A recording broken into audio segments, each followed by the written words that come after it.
क्या हाल चाल, कैसे हैं आप लोग सब। भाई मैं वो थोड़ा अपने जीएसटी की वेरिफिकेशन में लग गया था, इसलिए फंस गया।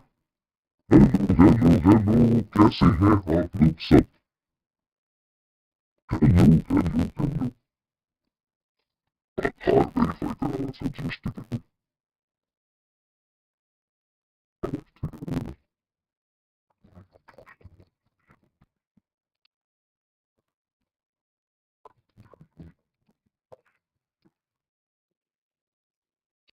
हेलो बच्चों, क्या हाल चाल, कैसे हैं आप लोग सब।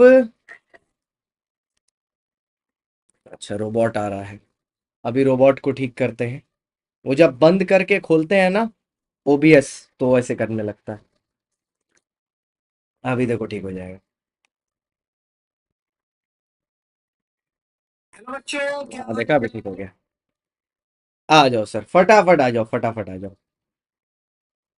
अरे वो जीएसटी का वेरिफिकेशन कर रहे थे, उसी में थोड़ा सा लेट हो गया। आधार ही वेरीफाई करा रहे थे। चलो, एआरएन नंबर भी आ गया। सर एआरएन नंबर भी आ गया सर।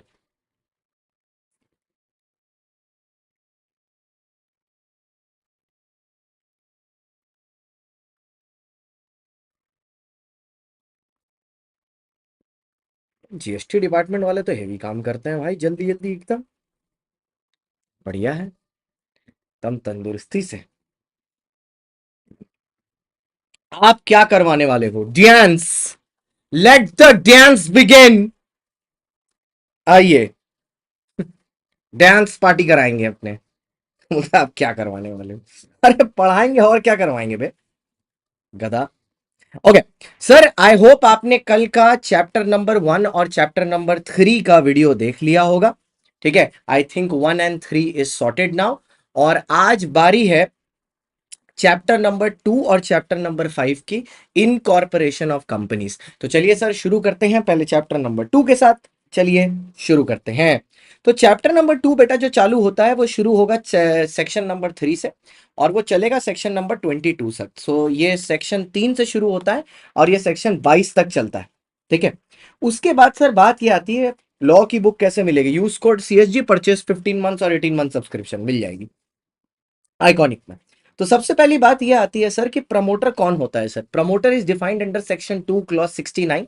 मींस अ पर्सन, या तो वो एक इंडिविजुअल होगा या एक फर्म भी हो सकता है, जो आपके लिए एनसीडी का काम करता है। एनसी या डी का काम करता है, मतलब the person who is named in the prospectus और the annual return of the company.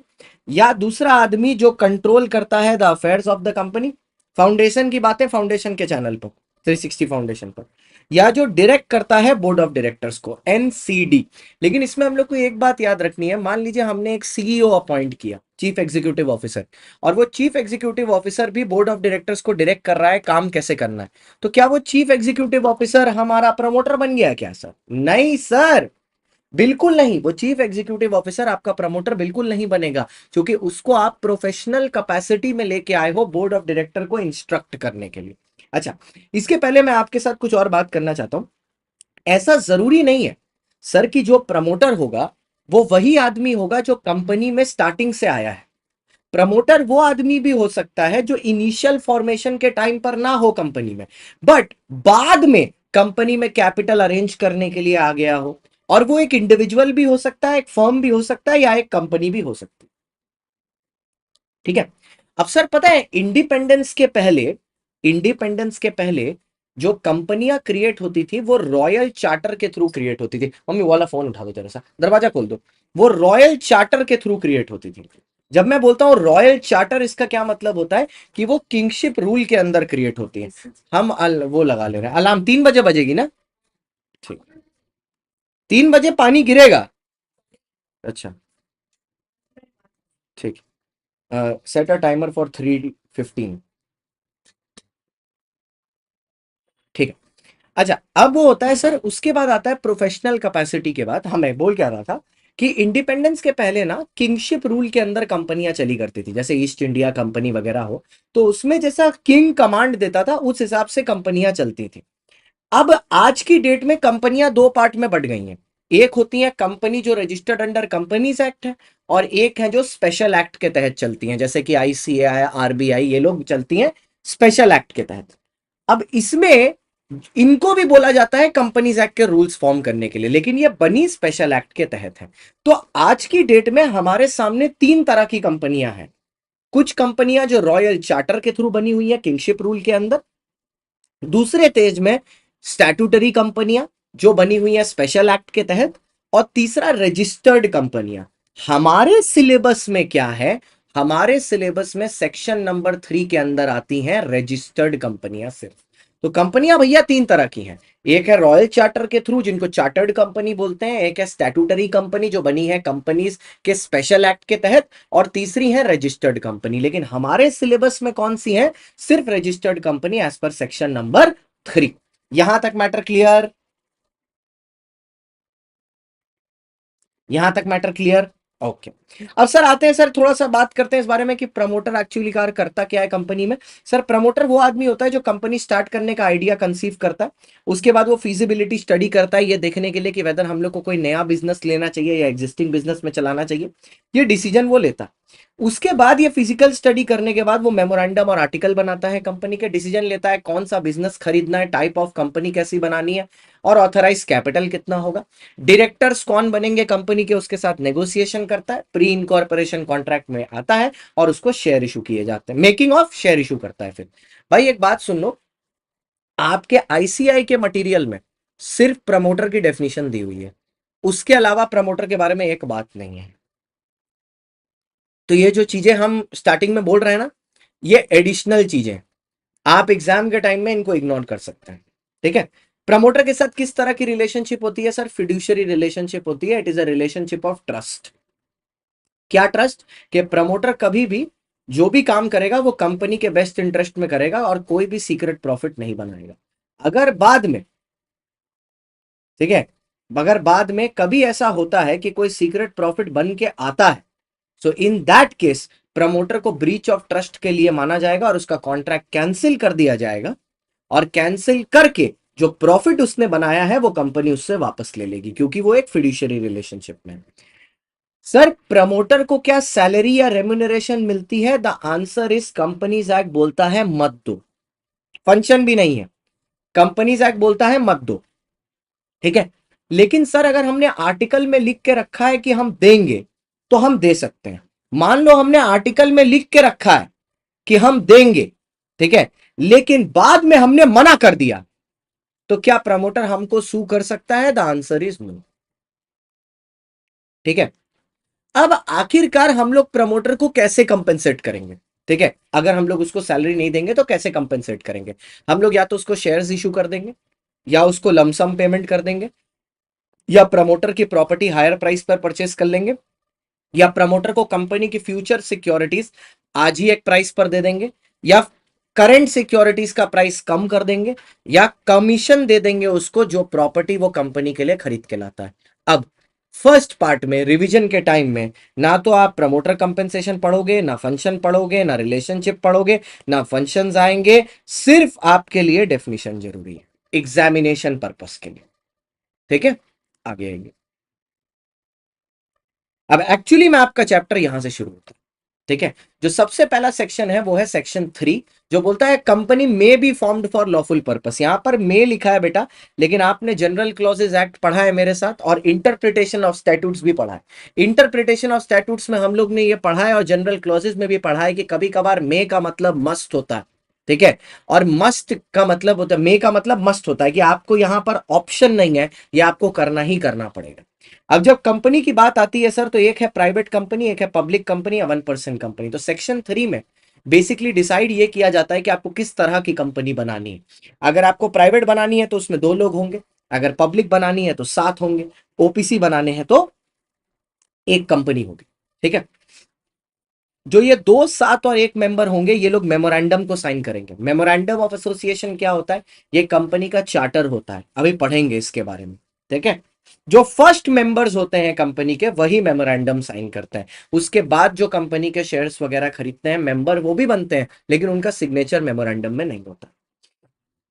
फिर एक आता है सेक्शन 3A।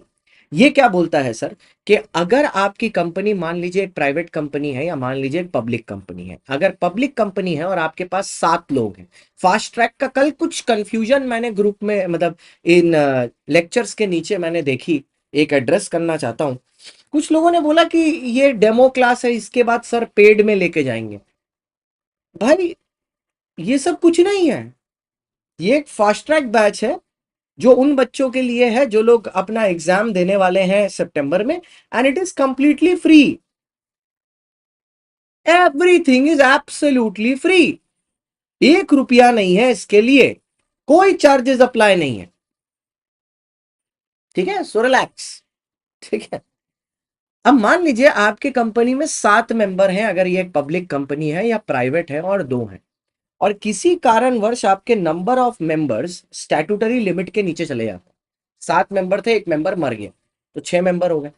अब वैसे केस में आपको विद इन 6 मंथ्स अपने स्टैट्यूटरी मिनिमम तक वापस पहुंचना पड़ेगा, मतलब एक और मेंबर लाना पड़ेगा और 7 करना पड़ेगा। वरना 6 मंथ के बाद, 6 महीने के बाद, जो भी लोग इस चीज से अवेयर थे कि कंपनी कम मेंबर्स के साथ चल रही है, वो कंपनी की सारी उधारी के लिए पर्सनली लायबल हो जाएंगे आफ्टर 6 मंथ्स। सारी डेट के लिए पर्सनली लायबल हो जाएंगे आफ्टर 6 मंथ्स, 6 महीने के बाद। ठीक है, यहां तक क्लियर सर? यहां तक क्लियर? अगर आपको याद हो बाबू, तो ये 3 का ए मैं यहां पर बोल रहा हूं आपको, ऐसा ही सेम सेक्शन एलएलपी में भी है, और वहां पर है ये सेक्शन 6, यहां पर है 3A। ठीक है, अच्छा सर, अब फॉर्मेशन ऑफ कंपनी वाला सेक्शन कंटिन्यू कर रहा है, और इसमें सबसे पहले हमारे सामने आता है भैया ओपीसी। ठीक है, तो अब जब ओपीसी की बात आती है तो हम लोगों को पता है सर कि ओपीसी बनाने के लिए every OPC is required to have a nominee. ठीक है, जो नॉमिनी का नाम होता है वो कंपनी के मेमोरेंडम में मेंशन किया जाता है। नॉमिनी आपको कितने दिन के अंदर चाहिए? एक बार आपने ओपीसी बनाया तो फॉर्म नंबर INC 3 में 15 दिन के अंदर आपको अपने नॉमिनी का नाम आरओसी को इंडिकेट करना है विद इन 15 डेज। 15 दिन के अंदर आपको नॉमिनी बनाना है सर। इनफैक्ट मैं आपको यह बता दूं, अगर आप बाद में नॉमिनी चेंज भी करते हो ना, तो भी आपको 15 दिन के अंदर दूसरा नॉमिनी लाना पड़ेगा। ठीक है, अगर आप चेंज भी करते हो, मान लो आपका जो पुराना नॉमिनी है उसने विड्रॉ कर लिया या आपने उसको रिमूव कर दिया, तो भी आपको नया नॉमिनी लाना पड़ेगा with in 15 days under INC 3। ROC को बताना पड़ेगा और उसका रिटन कंसेंट लेके डालना पड़ेगा, और साथ ही साथ विद इन 30 डेज आपको INC 4 भी सबमिट करना पड़ेगा, जिसमें आप बताओगे कि वो पुराना वाला क्यों छोड़ के गया है। अगर आप इसमें फेल हो जाते हो तो आपको 1,000 रुपया पर डे डिफॉल्ट का लगेगा, और 10,000 रुपया वन टाइम, मतलब वन टाइम 10,000 देना है, प्लस जितने दिन डिफॉल्ट कंटिन्यू होगा 1,000 पर डे करके देना होगा। मतलब सर हमने 2 फॉर्म नंबर के बारे में सीखा, एक नॉमिनी आते ही उसका रिटर्न कंसेंट लेना होता है INC 3 में, और एक पुराना वाला नॉमिनी जब जा रहा है तो उसके रीजंस इंडिकेट करने पड़ते हैं कंपनी को, आरओसी को INC 4 में, एक 15 दिन में, एक 30 दिन में। बोलो सर, यहां तक क्लियर है सर? अच्छा, अब सर अगर एक आदमी मेंबर है एक नॉमिनी, एक ओपीसी में, और दूसरे में नॉमिनी है, तो याद है अगर दूसरे वाले का नॉमिनी मर गया, गर्लफ्रेंड बीवी, बीवी ने गर्लफ्रेंड के साथ पकड़ लिया, तो आपको गर्लफ्रेंड को छोड़ना पड़ेगा विद इन 180 डेज। आपको गर्लफ्रेंड के पास किसी और को अपॉइंट करना पड़ेगा बिजनेस को ट्रांजैक्ट करने के लिए, और आप फिर उसके साथ फ्रेंड्स बन के रह सकते हैं, मतलब आप वापस नॉमिनी बन सकते हैं। हालांकि आपकी बीवी अलाउ नहीं करेगी। अगर आप रजिस्ट्रेशन का प्रोसेस देखो तो उसका एक बर्ड्स आई व्यू मैं दिखा रहा हूं आपको। सबसे पहले प्रमोटर आता है 269 में, सेक्शन 3 में वो पूछता है कितने मेंबर थे, सेक्शन 3A में वो मिनिमम लिमिट मेंटेन करने की बात है, सेक्शन 4 में मेमोरेंडम है, 5 में आर्टिकल है, 6 में है औकात, किसकी कितनी औकात है, मेमोरेंडम की कितनी औकात है, आर्टिकल की कितनी औकात है, किसकी कितनी औकात है, लेवल क्या है, और 7 में है रजिस्ट्रेशन। ऐसे करके पूरा, ठीक है, मूव करता है। पहला मेमोरेंडम। सर मेमोरेंडम क्या है sir? As per section 256 memorandum is a charter document.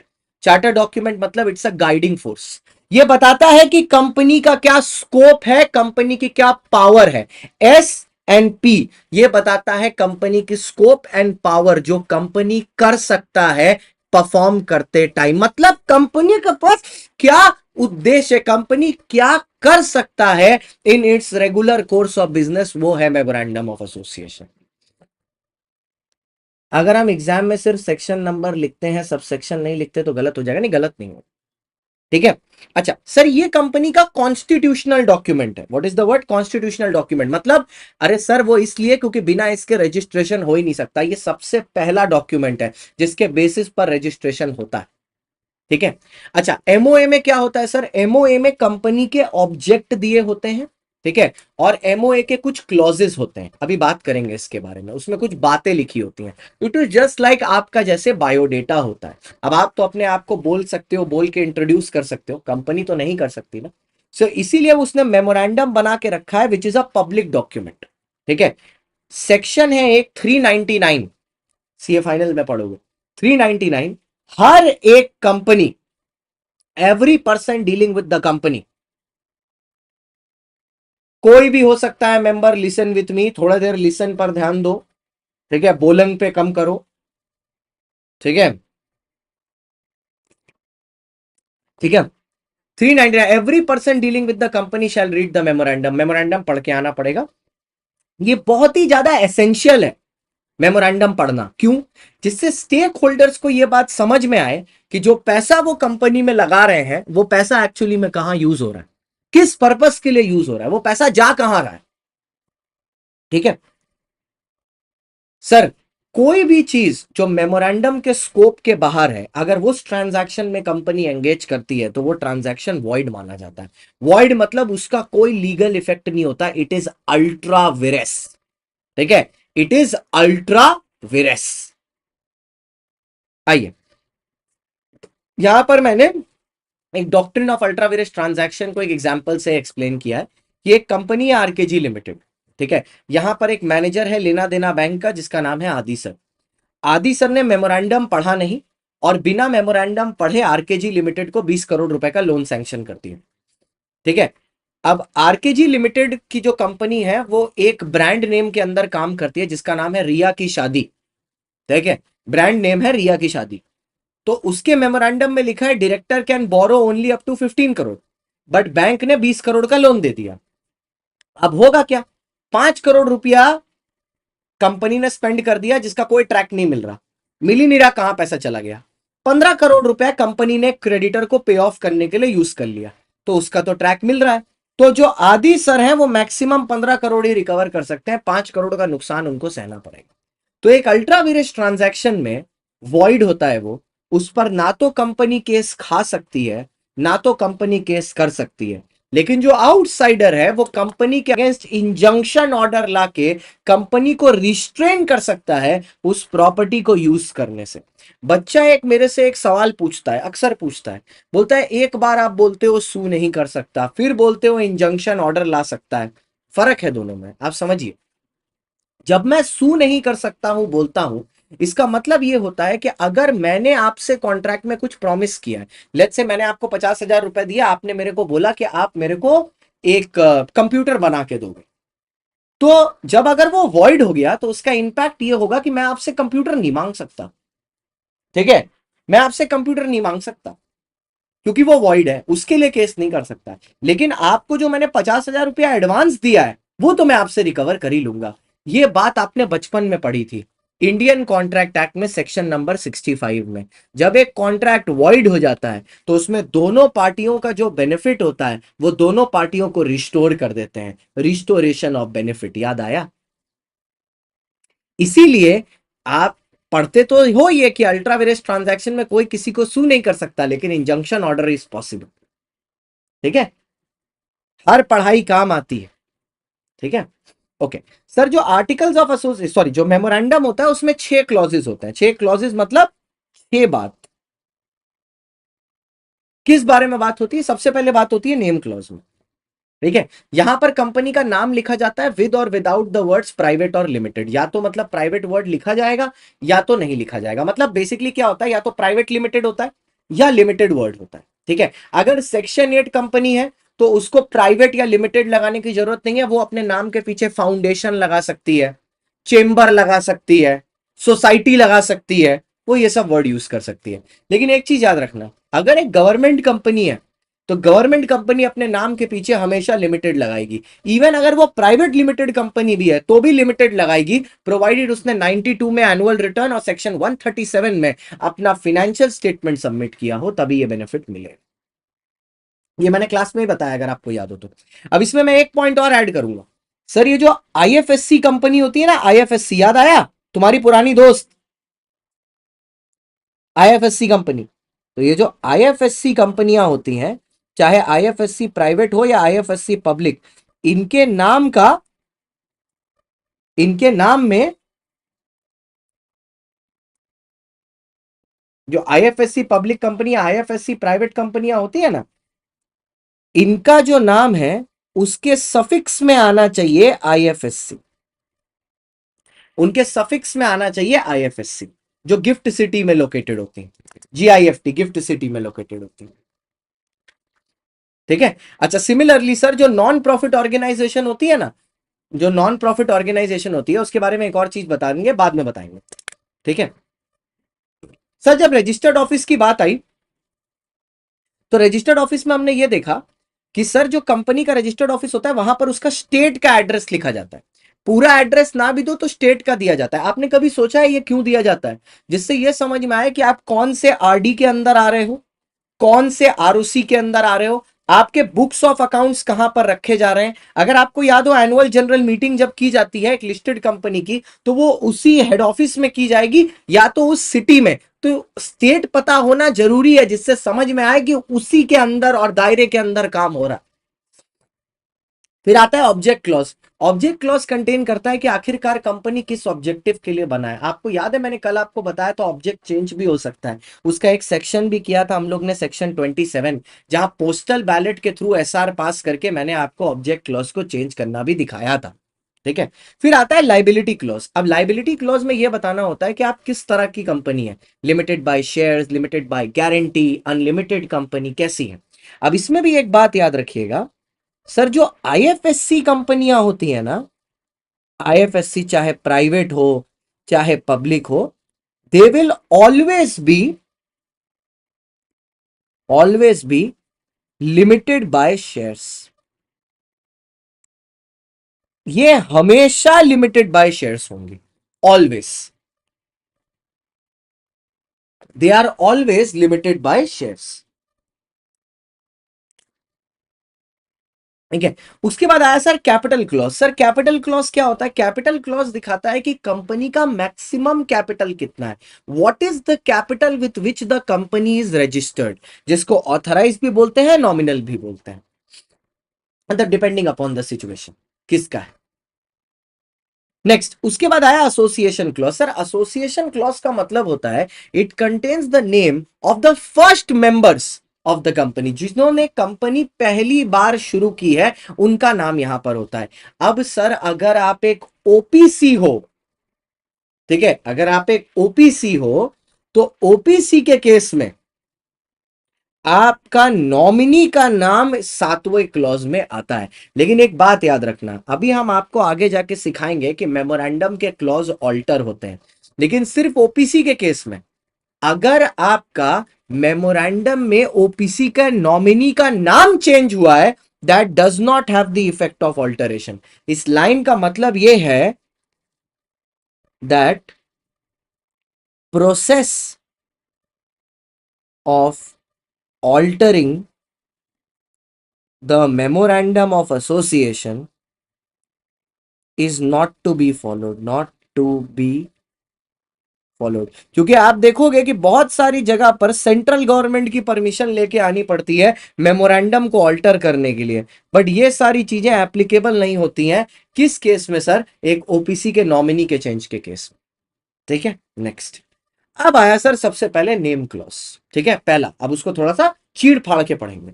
Sir name clause में सर कंपनी का नाम लिखा होता है मेमोरेंडम में। कंपनी का नाम कुछ भी हो सकता है, बस ये किसी और बॉडी कॉर्पोरेट के नाम से आइडेंटिकल नहीं होना चाहिए या उसको रिजेंबल नहीं करना चाहिए। जब मैं बोलता हूं body corporate, it includes a company and the LLP. ठीक है, दोनों, हाँ दोनों। अब दूसरे पॉइंट पे क्या बोलता है सर कि साथ ही साथ कंपनी का नाम कोई ऐसा भी नहीं होना चाहिए जो कोई ऑफेंस क्रिएट करे या वो अनडिजायरेबल हो। ऑफेंस मतलब गाली गलौच लगा दिया अपने नाम में, है, किसी कंट्री को गाली दे दे रहे हैं आप अपने नाम में। या अनडिजायरेबल मतलब उसमें किंग, क्वीन, एम्पायर, ठीक है, कोई सेंट्रल गवर्नमेंट या स्टेट गवर्नमेंट की पेट्रनेज दिखा रहे हैं आप, जबकि आप है नहीं फिर भी दिखा रहे हैं, तो ये नहीं कर सकते। ठीक है, अननेसेसरी आप दिखा रहे हो कनेक्शन। अब देखो मैं कुछ कुछ आपको एग्जांपल यहां पर लेके आया हूं आइडेंटिकल और रिजेंबल के। अब अमूल का आपने नाम रख दिया ए डैश मूल, स्पेसिंग चेंज कर दी, या स्लाइस का आपने नाम रख दिया स्लाइस्ड, टेंस चेंज कर दिया, या आडिडास का आपने कर दिया आबीबास, स्पेलिंग चेंज कर दी।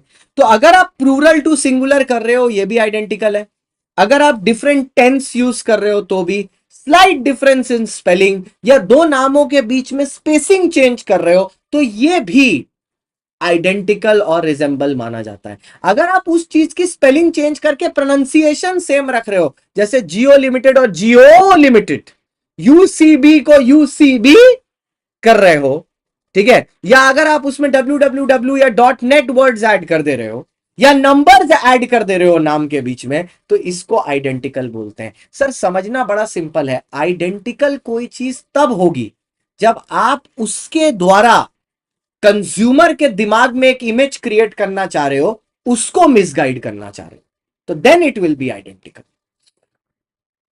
Then it will be identical. ठीक है, अब आया सर अनडिजायरेबल। नाम अनडिजायरेबल कब होता है सर? सर नाम अनडिजायरेबल कब होता है सर? अनडिजायरेबल कब होता है बताते हैं।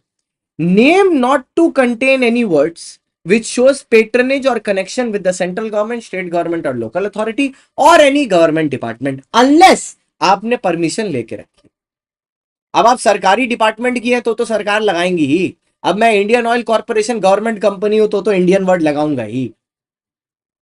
ठीक है, अच्छा सेक्टोरल रेगुलेटर, अगर कोई ऐसी कंपनी है जो किसी सेक्टोरल रेगुलेटर के अंदर आ रही है, हमने यहां पर सेक्टोरल रेगुलेटर का मतलब बताया। सेक्टोरल रेगुलेटर वो बॉडी है जो किसी सेक्टर को गवर्न करती है, जैसे बैंकिंग सेक्टर को गवर्न करती है RBI, security sector share market को गवर्न करती है सेबी, इंश्योरेंस को करता है आईआरडीए और फॉरेन ट्रांजैक्शंस को करता है ईडी। तो ये लोग इन सेक्टर्स के रेगुलेटर्स हैं। ठीक है, तो अगर आप अपने नाम में बैंकिंग, इंश्योरेंस, फंड या ये सब यूज कर रहे हो तो आपको अपने सेक्टोरल रेगुलेटर की परमिशन लेनी पड़ेगी, तभी कर सकते हो। फिर आया सर ऑफेंस। ऑफेंस का मतलब अब्यूजिव, अब्यूजिव है या किसी कम्युनिटी या सोसाइटी को गाली गलौज कर रहा है नाम में, ये सब नहीं कर सकते। अब देखो सर मैंने यहां पर ये जानबूझ के लिखा है, मैंने अभी ऊपर बोल दिया था ना, अगर एक गवर्नमेंट कंपनी है it is not required to add the words private limited to its name even if private, provided उसने कंप्लाई किया हुआ है सेक्शन 92 और 137 से, तो ये काम कर सकती है। यहां तक क्लियर है सर? अब आया नेम का रिजर्वेशन। सर क्या हम लोग नेम का रिजर्वेशन कर सकते हैं? हाँ सर, पुरानी कंपनी भी कर सकती है, नई कंपनी भी कर सकती है। पुरानी कंपनी मतलब एक कंपनी अपना नाम चेंज करना चाह रही है, वास्तु के हिसाब से रखना चाहती है, या कोई नई कंपनी है, तो सर अगर एक पुरानी कंपनी अपना नाम चेंज करना चाहती है तो वो रन फॉर्म का इस्तेमाल करेगी, रिजर्व यूनिक नेम। और अगर एक नई कंपनी करना चाहती है तो वो स्पाइस प्लस फॉर्म में कर सकती है। सर ये स्पाइस प्लस फॉर्म बहुत ही गजब का फॉर्म है, ठीक है, क्योंकि ये एक स्पाइस प्लस फॉर्म एक ऐसा फॉर्म है जो 10 तरह की सर्विसेज देता है और 3 मिनिस्ट्री में आपका एक बार में डॉक्यूमेंट सबमिशन इंश्योर करता है। Ministry of finance, ministry of corporate affairs, ministry of labour and department of revenue. मतलब एक डॉक्यूमेंट फुलफिल करके आप 10 सर्विसेज का काम कर सकते हैं, एक डॉक्यूमेंट को यूज करके आप 10 सर्विसेज का काम कर सकते हैं एक साथ। ठीक है, अरविंद सर को आज 5 साल हो गए अकेडमी पे, वाह। ठीक है, इसीलिए इसको ये ईज ऑफ बिजनेस को प्रमोट करता है स्पाइस प्लस फॉर्म, इसलिए ये आजकल काफी ज्यादा इस्तेमाल किया जाता है। ठीक है, ओके, आइए सर। अच्छा अब कैसे क्या होता है सर? देखो सर, जो एक नई कंपनी है उसको अपना अगर नाम रिजर्व कराना है तो उसको ज्यादा टाइम थोड़ी ना लगेगा, ठीक है, क्योंकि उसको कहीं चेंज वेंज थोड़ी ना करना, तो उसको ज्यादा दिन का तो रिजर्वेशन लगेगा नहीं। तो नई कंपनी के लिए सिर्फ 20 दिन का रिजर्वेशन रिक्वायर्ड है, नई कंपनी के लिए ओनली 20 days। लेकिन पुरानी कंपनी के लिए, ठीक है, अब उसको 10 जगहों पर अपना नाम बदलना पड़ेगा, क्योंकि 10 जगहों पर उसने लिख के रखा है। तो उसके लिए जो मिनिमम रिक्वायरमेंट होगी वो होगी 60 days। तो वो करेगा 60 के लिए। तो न्यू कंपनी करेगी 20 के लिए, एग्जिस्टिंग कंपनी करेगी 60 के लिए। अब रूल 9A ये बोलता है कि क्या हम लोग इसको एक्सटेंड करा सकते हैं? हाँ सर, करा सकते हैं। आप before the expiry of 20 days उसको फर्दर 20 days से एक्सटेंड करा सकते हो, 1000 रुपए लगेगा। अब अगर आप 20 के बाद और 20 days से एक्सटेंड कराना चाहते हो, 2000 लगेगा। सर आप एक बार में 60 दिन से एक्सटेंड कराना चाहते हो, लेकिन before the end of 28 days सीधा 3000 लगेगा। तो बात तो वही है, एक और दो करा लो 40 दिन, या सीधा 3000 करा लो, चॉइस इज योर्स। ठीक है, पैसा उतना ही लगना है। ठीक है, तो यहां पर मैंने ये दिखाया कि 20 दिन खत्म होने से पहले आपको करना है। मैं ये एग्जांपल यहां पर लिखा रहने दूंगा जब नोट्स आपके साथ शेयर करूंगा, so that you will know that what it is. अच्छा सर, मान लीजिए आपने स्पाइस प्लस फॉर्म भरा, लेकिन आपको स्पाइस प्लस फॉर्म भरने में कुछ गलती हो गई। तो इसमें ये याद रखिएगा कि आप अपनी गलती सुधारने के लिए, रीसबमिशन के लिए, ये आपको 15 दिन देते हैं। 15 दिन के अंदर आप अपना फॉर्म रीसबमिट कर सकते हो गलतियां सुधार के, विद इन 15 days। ठीक है, ओके, विद इन 15 days। लेकिन सर यहां पर एक और चीज समझिएगा, अगर आपने नाम का रिजर्वेशन किसी गलत इंफॉर्मेशन को देके करवाया, या कोई इनकरेक्ट इंफॉर्मेशन को देके कराया जो झूठ है, तो पता है क्या होगा? अगर company yet to be registered है तो रजिस्टर होगी ही नहीं, फिर सीधा रिजर्वेशन कैंसिल हो जाएगा, और जो आदमी कांड कर रहा था उसको 1 लाख रुपए पेनल्टी लगा देंगे सबको। लेकिन अगर कंपनी इनकॉर्पोरेट हो गई तो आपको मौका मिलेगा। क्या मौका मिलेगा? पहले बोलेंगे आपको वार्निंग देंगे, आपका नाम काट देंगे। दूसरा बोलेंगे आपको नाम चेंज करिए 3 महीना के अंदर अंदर, तो तुम ओआर पास करना। ओआर पास बेसिकली यहां पर कोई परमिशन लेने के लिए नहीं किया जा रहा है, इन्फॉर्म करने के लिए किया जा रहा है, क्योंकि फॉर्मेलिटी है, करना तो पड़ेगा ही चेंज। या तो सीधा इतना गुस्सा हो जाएगा कि आपकी कंपनी को वाइंडिंग अप में डाल देगा, क्योंकि कंपनी ऑलरेडी इनकॉर्पोरेट हो चुकी है। अब कुछ आलसी लोग होते हैं जो लोग मेमोरेंडम खुद नहीं बनाना चाहते, तो डिपेंडिंग अपॉन किस तरह की कंपनी है आप उस तरह का टेबल डाउनलोड करके मेमोरेंडम फिलअप कर सकते हो। टेबल ए, चाहे टेबल बी, चाहे टेबल सी, या डी, या ई, आप कर सकते हो।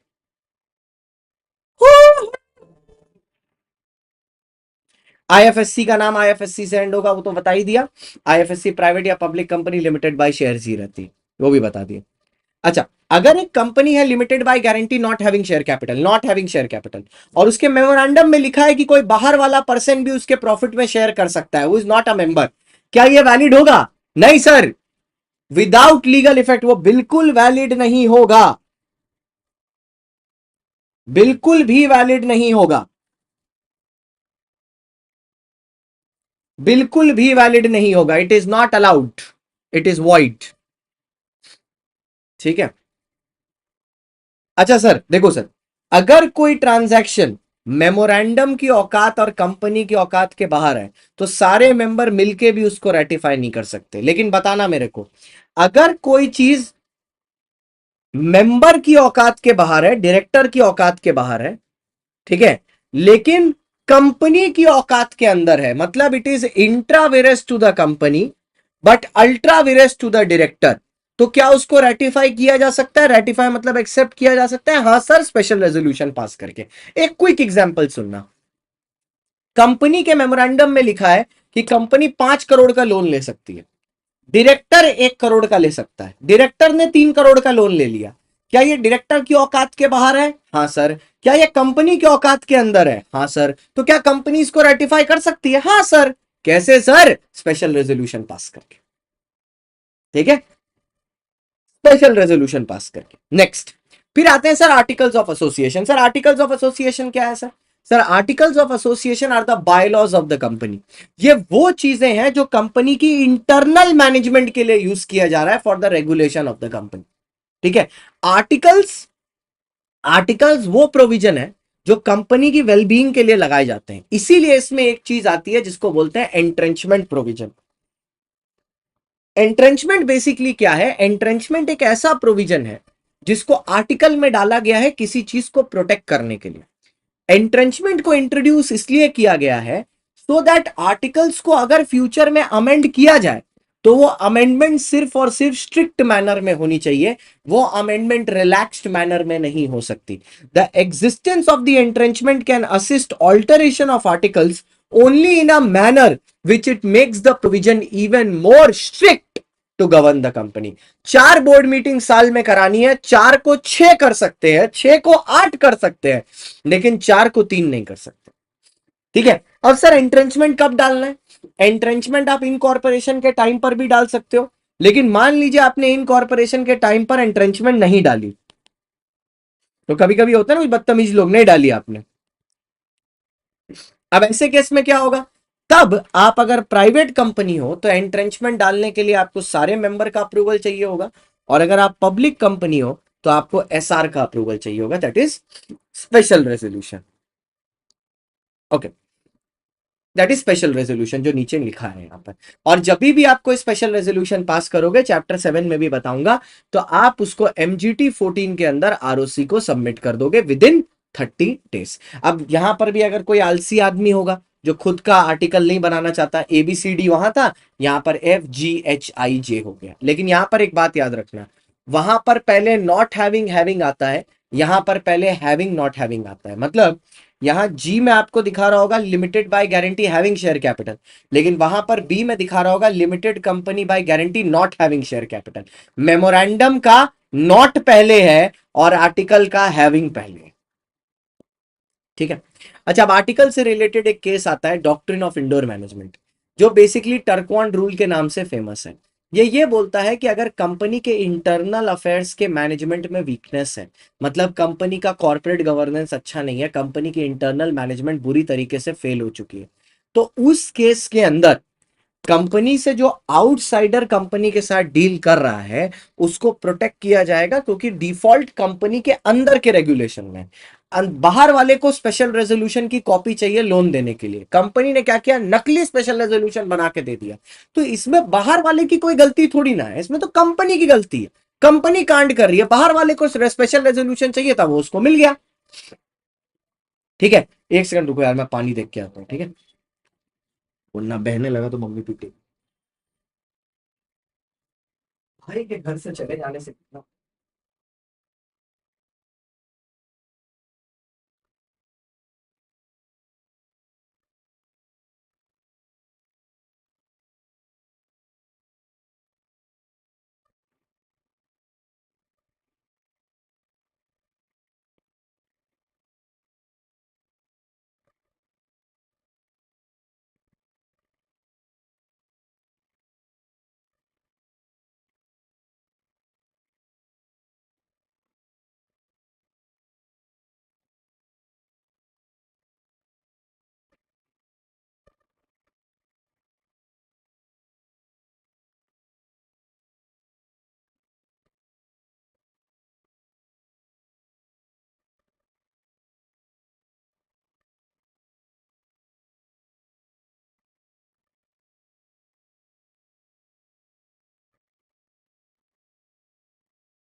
आ जाओ,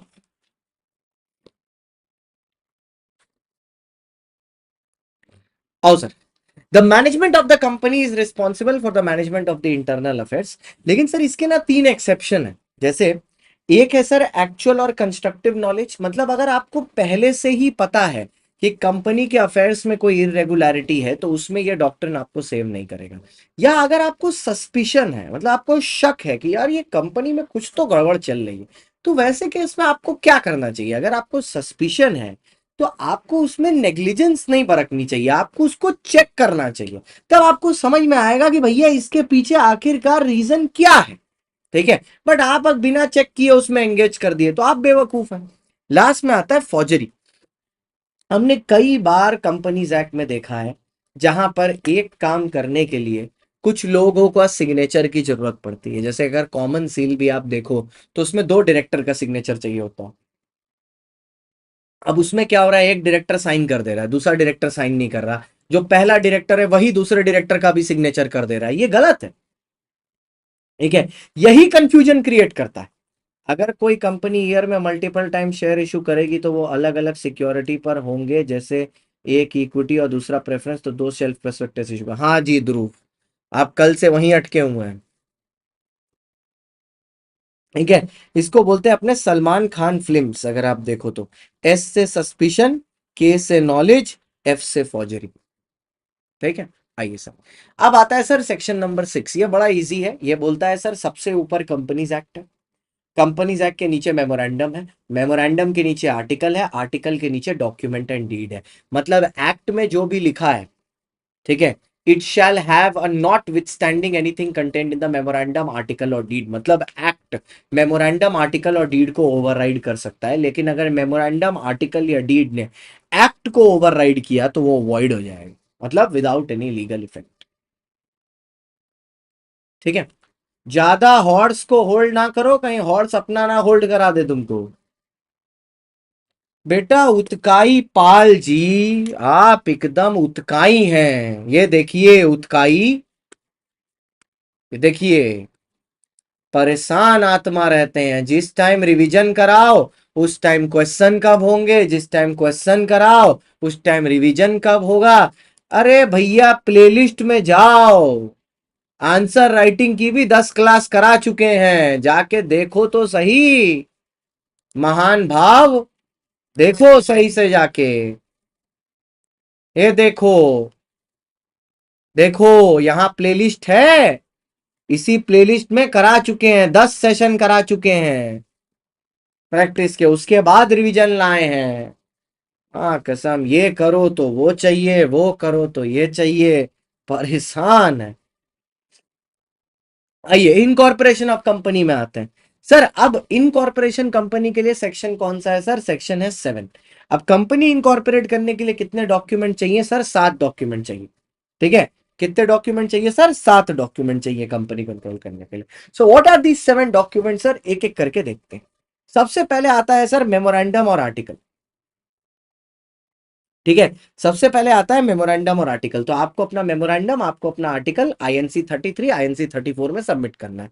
आईएनसी क्यों आ रहा है? क्योंकि कंपनी का नाम है, चैप्टर का नाम है इनकॉर्पोरेशन, आईएनसी। ठीक है, उसके बाद आता है चैप्टर, मतलब यूनिट नंबर 2, मतलब ये वाला।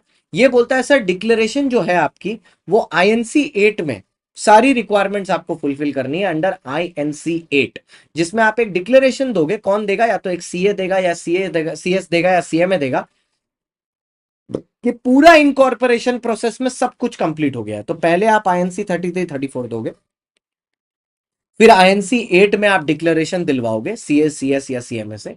उसके बाद मेंबर्स खुद एक डिक्लेरेशन देंगे आईएनसी 9 में, क्या चीज का? कि सीएफओ किया है उन्होंने, कि जितनी भी इंफॉर्मेशन मेमोरेंडम और आर्टिकल में सब कंप्लीट है। पिछले 5 साल में एफ से कोई फ्रॉड नहीं किया गया है in the last 5 years। F for fraud, F for 5 years नहीं किया गया है। नहीं मिल रही फेमा की, बेटा नहीं मिल रही तो सोचो नहीं हुआ है, छोड़ दो।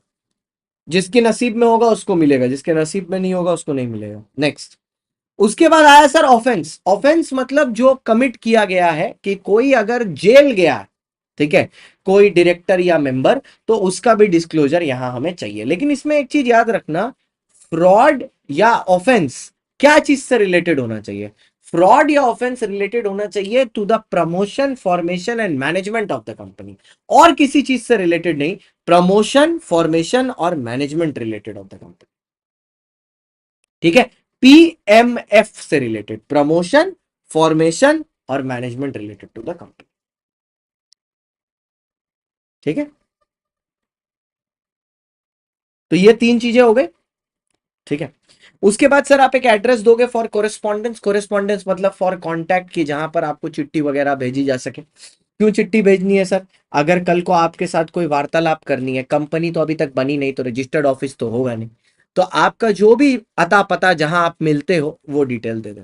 उसके बाद सर एक पर्टिकुलर्स देना है आपको फर्स्ट सब्सक्राइबर ऑफ मेमोरेंडम और आर्टिकल के, जिसमें आपको कंपनी उस आदमी का नाम, surname, nationality, email ID, fax mail, ये सब देना। फिर जो कंपनी के फर्स्ट डायरेक्टर्स बनेंगे उनके पर्टिकुलर्स देना है। अब जो फर्स्ट डायरेक्टर के पर्टिकुलर रहेंगे उसमें सबसे इंपॉर्टेंट जो चीज होती है वो होती है डीआईएन, डायरेक्टर आइडेंटिफिकेशन नंबर। अगर डायरेक्टर आइडेंटिफिकेशन नंबर नहीं है तो फिर DIR-3 फॉर्म भरना पड़ेगा स्पाइस प्लस के साथ, जिसमें ये आदमी डायरेक्टरशिप होल्ड करे। सर ये बेसिकली कब होता है ना सर, मैं बताता हूं। जैसे मान लो अगर कोई आदमी है जो पहली बार डायरेक्टर बनने जा रहा है, जैसे जब पहली बार आपने आईसीआई में रजिस्ट्रेशन किया था, तो आपका कोई रजिस्ट्रेशन नंबर थोड़ी ना था। तो फर्स्ट टाइम अगर कोई कंपनी का डायरेक्टर बन रहा है तो स्पाइस प्लस फॉर्म के साथ DIR-3 फॉर्म को सबमिट कर सकता है। क्या बनने के लिए? डायरेक्टर बनने के लिए। उसके बाद वहां से उसको DIR-3 फॉर्म का रिप्लाई आ जाएगा और डिन नंबर मिल जाएगा। देखो ये मुकेश भाई का directorship number, DIN number, Mukesh भाई मतलब मुकेश अंबानी जी का। ठीक है, उसके बाद सर अगर आप आज जिस कंपनी के डायरेक्टर बन रहे हो उसके लिए आपको रिटन कंसेंट देना होगा कंपनी को, that you want to become the director under form DIR-2। Apply करना है डिन के लिए DIR-3, आपको कंपनी को कंसेंट देना है DIR-2 में। अब आप जो इस कंपनी के डायरेक्टर बन रहे हो, ऐसा हो सकता है ना कि आप किसी और भी कंपनी के डायरेक्टर हो। ठीक है, आप किसी और भी कंपनी के डायरेक्टर हो, तो वो किसी और कंपनी के जो आप डायरेक्टर हो उसका भी इंटरेस्ट आपको डिस्क्लोज करना है। तो अगर आप देखो तो हमारे कितने फॉर्म बने यहां पर, 33, 34, 8, 9, DIR-2, DIR-12, DIR-3, 6 फॉर्म बने हमारे। ठीक है, 6 फॉर्म बने हमारे टोटल में। अब आया सर रूल 13। रूल 13 पर इस बार आईसीएआई का पहला क्वेश्चन जो आया है पेपर में, वो रूल 13 के ऊपर ही आया है। ऐसी जगह से सवाल पूछा है, हमारे नोट्स में तो हमेशा से था, बट ऐसी जगह से सवाल पूछा है जहां पर आदमी जनरली एक्सपेक्ट नहीं करेगा। जैसे मान लीजिए अगर आप एक कंपनी बना रहे हैं, ठीक है, तो उसमें मेमोरेंडम में फर्स्ट सब्सक्राइबर का सिग्नेचर रहेगा। जब फर्स्ट सब्सक्राइबर उसको साइन कर रहा है उस समय वहां पर एक विटनेस होना चाहिए। अगर जो आपका सब्सक्राइबर है वो इलिटरेट है, इलिटरेट मतलब ज्यादा पढ़ा लिखा नहीं है, तो मतलब अंगूठा छाप है, तो वो जब अंगूठा लगाएगा वो उसमें अंगूठा लगाएगा, वो साइन तो कर नहीं पाएगा। अच्छा, अगर कोई बॉडी कॉर्पोरेट, मान लीजिए जैसे कि एक कंपनी, वो फर्स्ट मेंबर बन रही है तो कंपनी तो साइन कर नहीं पाएगी, तो कंपनी की जगह उसका कोई डायरेक्टर जिसको उसने ऑथराइज किया है वो साइन करेगा। अगर LLP फर्स्ट सब्सक्राइबर बन रही है तो LLP का जो ऑथराइज्ड पार्टनर है वो साइन करेगा। ठीक है, नोट्स के बाहर एक चीज नहीं आएगी पेपर में, सीधी सी बात, नोट्स के बाहर एक चीज नहीं आएगी पेपर में। ठीक है, LLP का एक सब्सक्राइबर साइन करेगा। अब मेरी बात यहां पर सुनिएगा, ठीक है। अब एक केस में बना के आपको यह समझा देता हूं और ये इन दोनों के लिए रेलेवेंट है। सर मान लीजिए वो कंपनी जो मेंबर बनना चाहती है उस कंपनी का नाम है आरकेजी लिमिटेड। ठीक है, आरकेजी लिमिटेड के वन ऑफ द डायरेक्टर्स हैं आरकेजी और दूसरी डायरेक्टर है शिवानी मैम, शिवानी शर्मा, और एक डायरेक्टर है किशन कुमार। अब बात क्या है, ये जो दूसरी कंपनी है जिसमें आरकेजी लिमिटेड मेंबर बनना चाहती है, ठीक है, फर्स्ट मेंबर बनना चाहती है, फर्स्ट मेंबर, तो आरकेजी लिमिटेड क्या बोल रही है, आरकेजी लिमिटेड ने आरकेजी को सिलेक्ट किया, बोला आप हमारे ऑथराइज रिप्रेजेंटेटिव बनो और सीएसजी लिमिटेड के मेमोरेंडम ऑफ एसोसिएशन को साइन करो।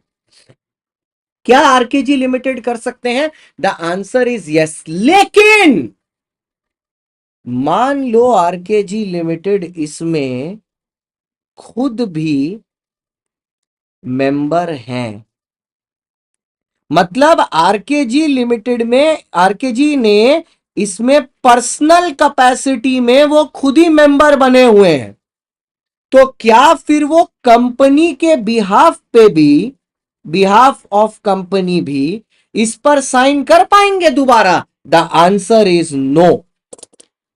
तो आप किसी डायरेक्टर को ऑथराइज रिप्रेजेंटेटिव की तरह बना जरूर सकते हैं, लेकिन उसमें यह याद रखिएगा that the person who is being appointed to sign the memorandum or article as an authorized partner or as an authorized director shall not be the member in personal capacity। ये याद रखना। क्या ये क्लियर है?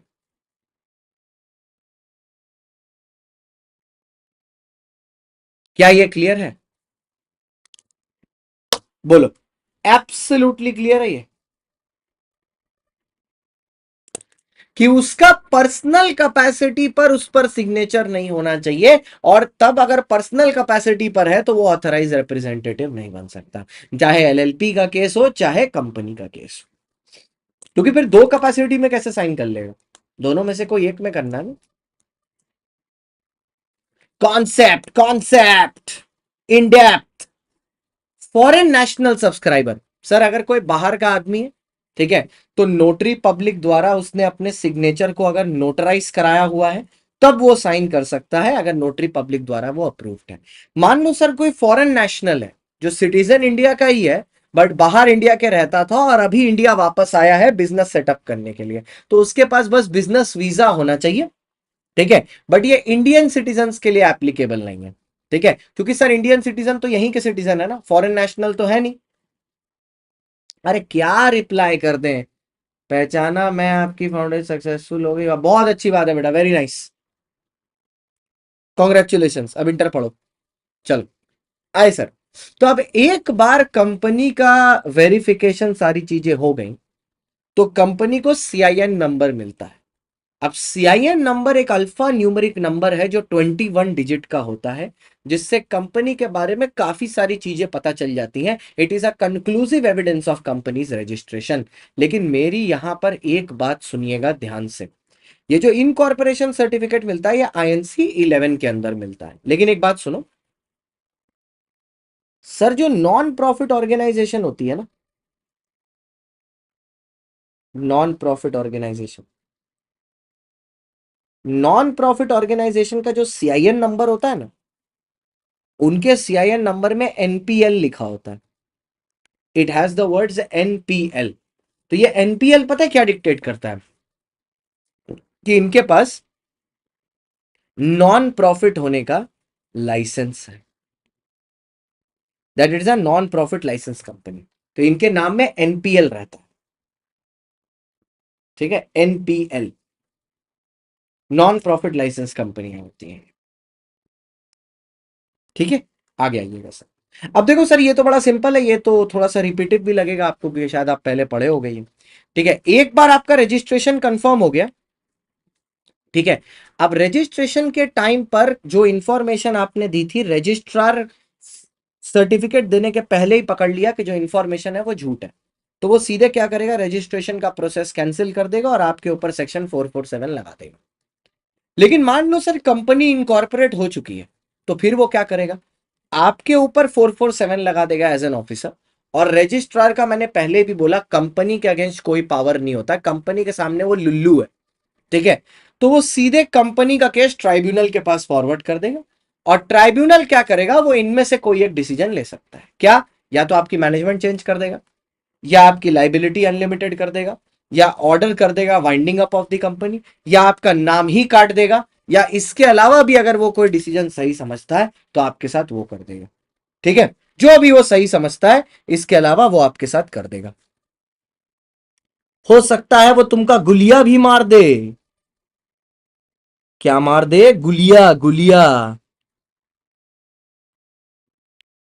ठीक है, गुलिया मार दे, ठीक है। अच्छा, अब एक बार कंपनी रजिस्टर हो गई, ठीक है, अगर एक बार कंपनी रजिस्टर हो गई एकदम मजे करो प्रीति, अभी तुम मजे करो, बाद में मजे तुम्हारे साथ करेंगे, ठीक है। इफेक्ट ऑफ रजिस्ट्रेशन, एक बार एक कंपनी रजिस्टर हो गई, ठीक है, तो रजिस्टर होने के बाद उसको सर्टिफिकेट ऑफ रजिस्ट्रेशन मिल जाता है, कंपनी बन जाती है एक body corporate which is a separate legal entity with perpetual succession. अब कंपनी अपने नाम पर प्रॉपर्टी खरीद भी सकती है, बेच भी सकती है, सू कर भी सकती है, सू हो भी सकती है, ठीक है। फिर आता है section number 10, effect of memorandum article. ये तो बहुत ही सिंपल है, बोलता है सर मेमोरेंडम और आर्टिकल मैंने जिस दिन से साइन किया मैं मेंबर बन गया, लेकिन मेरी लाइबिलिटी कंपनी से है, बाकी मेंबर्स से नहीं। मतलब मान लो अगर यश ने भी मेमोरेंडम साइन किया और मैंने भी मेमोरेंडम साइन किया, यश जाके कल को किसी का मर्डर करके चला है, उसके लिए मैं लायबल नहीं हूं। या मैं कल को कोई बिजनेस ट्रांजैक्शन करूं जिसमें मैं लॉस कर जाऊं, तो उसके लिए यश लायबल नहीं है। We are liable to the company, answerable to the company, because we sign the memorandum of the company, not liable to one another, ठीक है। और अगर मैं एज अ मेंबर कंपनी को कोई लोन देता हूं, तो मेरा स्टेटस उसी क्रेडिटर की तरह रहेगा, जैसे मान लो एक नॉर्मल क्रेडिटर अगर कंपनी को लोन देता है, तो my status will also be the same, जैसे एक नॉर्मल क्रेडिटर का होता है, it will be the same, उसमें कोई चेंज नहीं आएगा, ठीक है। Is it clear sir? Okay, next. ये तो ठीक है बकवास। अब सुनो, अब आता है सर सेक्शन 10A, ये वाला पेज 20 से हटा दू फालतू में,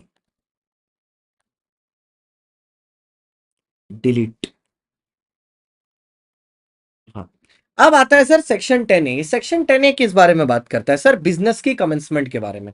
very important section, very, because it is new, very important. अक्सर छोटा होता है, लोग भूल जाते हैं। अच्छा, 10A को ऐसे याद रखना कि 10A into 2 होता है 20A। बेसिकली क्या है सर, सेक्शन है 10A, कमेंसमेंट ऑफ बिजनेस। लगता किस पे है? कंपनी हैविंग शेयर कैपिटल पर। इस कंपनी को दो इंफॉर्मेशन सबमिट करनी है under form INC 20A with in 180 days of incorporation, और तब ये अपना बिजनेस चालू कर सकती है। दो इंफॉर्मेशन क्या? एक, इसको अपने ऑफिस का फिजिकल वेरिफिकेशन की इंफॉर्मेशन देनी है, जिसमें ये कुछ नहीं, अपने रजिस्टर्ड ऑफिस का इलेक्ट्रिसिटी बिल दे देगी तो काम हो जाएगा। और दूसरा, जो कंपनी के फर्स्ट मेंबर्स हैं, उन्होंने पक्का कंपनी को जब ज्वाइन किया होगा फर्स्ट मेंबर्स ने, तो वो लोग मिनिमम शेयर्स खरीदते हैं ना, जिसको क्वालिफिकेशन शेयर्स बोलते हैं, तो उसका जो पैसा है, उसका जो पैसा है, it has been actually received in the company's account, इसका डिस्क्लोजर देना है, ठीक है। और सिर्फ बोलने से नहीं मानेंगे, बोलने के साथ साथ भैया, बोलने के साथ साथ हम सत्य दिखाते हैं दीदी, सत्य कड़वा होता है। बोलने के साथ साथ आपको यह भी देना होगा कि एक डिक्लेरेशन देना होगा, एक सीए से, सीएस से, या सीएमए इन प्रैक्टिस से, इस चीज का कि भैया काम हो चुका है, ठीक है, कि काम हो चुका है, कि सच में कंपनी ने 180 दिन के अंदर अंदर पैसे चुका दिए हैं, ठीक है, और फिजिकल वेरिफिकेशन भी ऑफिस का हो गया। डरेंगे तो आप है ही, डरेंगे नहीं आप तो फिर तो डंडा होगा ना। फिर प्रीति जी फाउंडेशन 3 हुआ, इंटर 6, फाइनल 12। फिर ऐसे पता चलेगा जिस दिन आप सीए फाइनल क्लियर करेंगी, उस दिन मेरा लड़का सीए फाउंडेशन में पहुंच चुका होगा।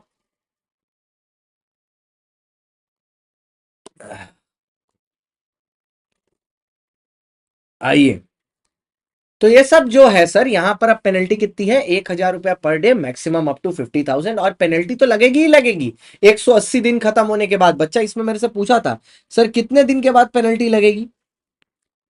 After 180 days. लेकिन सर इसमें और एक भयानक चीज है ये भी, कि वो आपका नाम भी काट देंगे, बुक से आपका नाम ही हटा देंगे।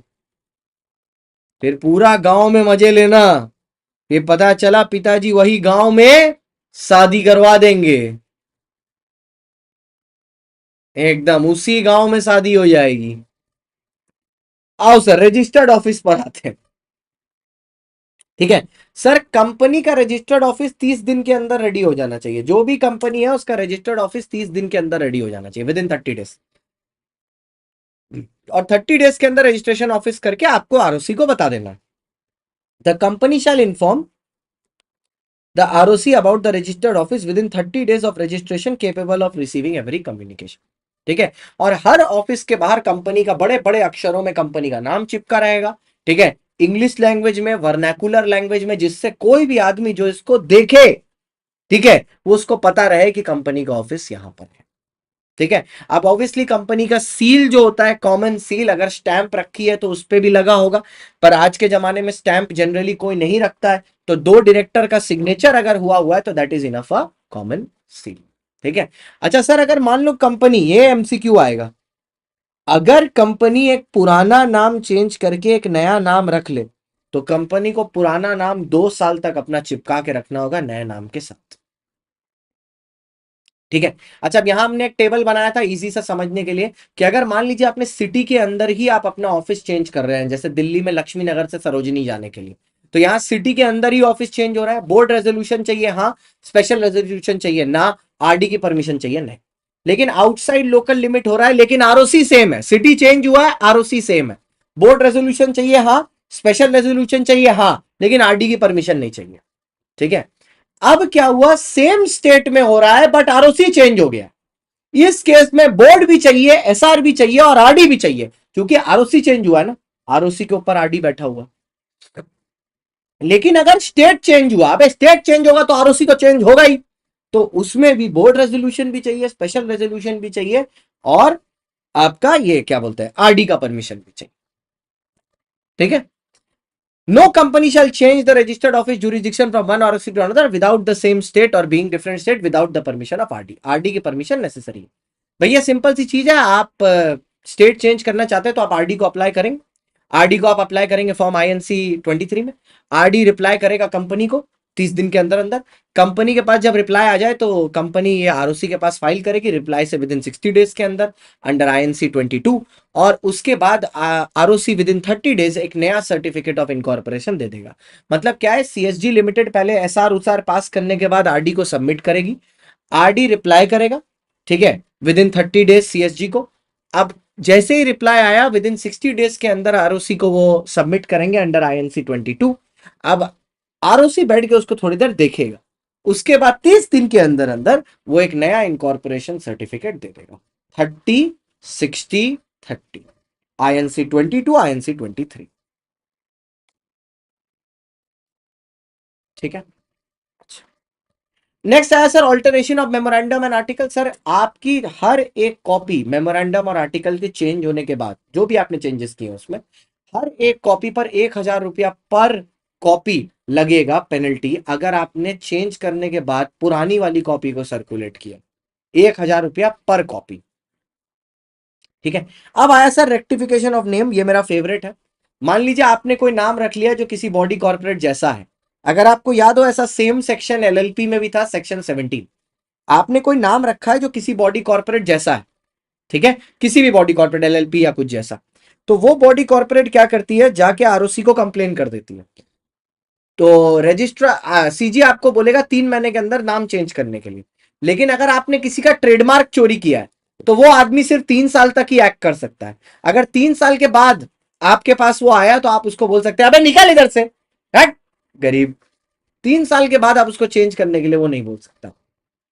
अब क्या हुआ सर, कि कंपनी ने इन्फॉर्म किया आरओसी को 15 दिन के अंदर अंदर कि भैया हमको चेंज करना है, ठीक है, नाम चेंज करना है। अगर कंपनी खुद से चेंज कर रही है तो उन्होंने 3 महीना की वार्निंग दी है ना, तो कंपनी ने नाम चेंज कर लिया, तो 15 दिन के अंदर आरओसी को इन्फॉर्म किया, आरओसी 30 दिन के अंदर नया सर्टिफिकेट देगा। LLP में भी सेम है, अगर कंपनी ने चेंज नहीं किया तो फिर क्या होगा, सीजी चेंज कर देगा नाम को और फ्रेश इनकॉर्पोरेशन सर्टिफिकेट कंपनी को हैंड ओवर करवा देगा। ठीक है सर, अगर कोई आदमी आपसे मेमोरेंडम या आर्टिकल की कॉपीज मांगता है, कोई मेंबर्स मांगते हैं मेमोरेंडम या आर्टिकल की कॉपी, तो ये आपको with in 7 days, section 17 with in 7 days उन लोग को अवेलेबल करा देना है, वरना आपका 1,000 रुपया पर डे पर डिफॉल्ट आपको खर्चा करना पड़ेगा, मैक्सिमम अप टू 1 लाख। अब आया सर कन्वर्जन, क्या एक तरह की कंपनी दूसरी तरह की कंपनी में कन्वर्ट हो सकती है? यस सर, एक क्लास ऑफ कंपनी दूसरे क्लास ऑफ कंपनी में जा सकती है, लेकिन एक बात यहां पर याद रखना, एक ओपीसी कभी भी सेक्शन 8 कंपनी नहीं बन सकता। और एक और बात ध्यान रखना सर, ये शायद आपको नहीं पता होगा, एक स्मॉल कंपनी भी एनपीओ नहीं बन सकता, एक स्मॉल कंपनी भी नॉन प्रॉफिट ऑर्गेनाइजेशन नहीं बन सकता। आपको पता होगा सेक्शन 285 में है ना कि सेक्शन 8 कंपनी नहीं बन सकता, इसी के लिए है। ठीक है, अच्छा आप क्या करोगे सर, आप आरओसी को अप्लाई करोगे for a fresh incorporation certificate, the registrar shall close the old registration, और आपको नया सर्टिफिकेट वो लाके दे देगा। सर रजिस्ट्रेशन ऑफ कंपनी कोई भी पुरानी लाइबिलिटी या पुराने एसेट को इफेक्ट नहीं करेगी, क्योंकि वो नया कंपनी का लाइबिलिटी और नया कंपनी का एसेट बन जाए। सेक्शन नंबर 19, दिल वाला सेक्शन। ठीक है, बुक में क्वेश्चन सब चीज का है जी।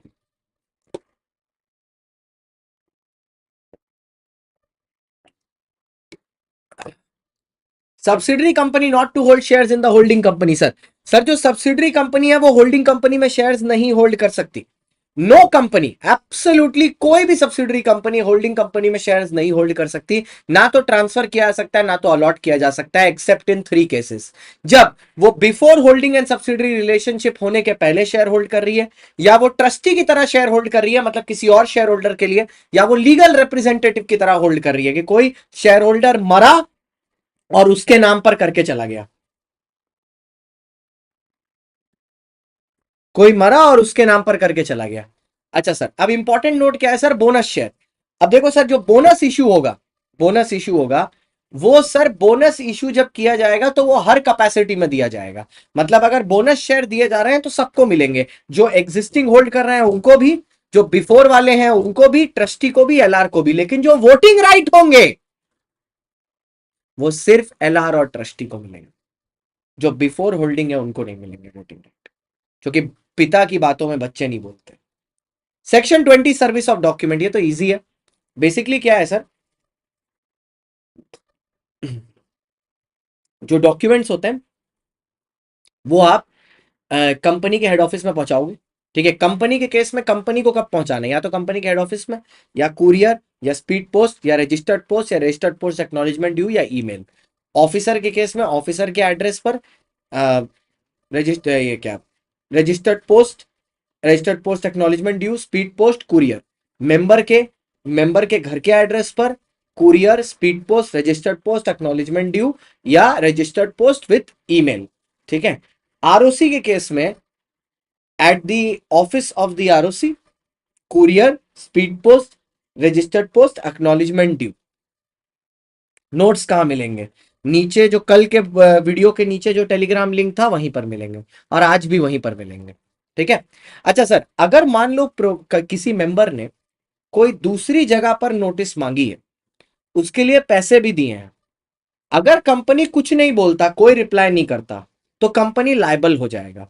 लेकिन अगर कंपनी वहां पर नहीं भेज सकता, तो कंपनी को बस डिनाई करना है, और ये चीज मेंबर को इन्फॉर्म करनी है कि हम नहीं भेज सकते, हम उसी एड्रेस पर भेजेंगे जो दिया हुआ। ठीक है, अगर वो उसका पेमेंट करने के लिए रेडी भी हो जाए, ठीक है, रेडी भी हो जाए कि भाई मैं अलग से पैसा दे दूंगा, पर अगर कंपनी नहीं भेजना चाहती तो वो रिफ्यूज कर सकती है, बट रिफ्यूज करना जरूरी है, रिफ्यूज करना जरूरी है।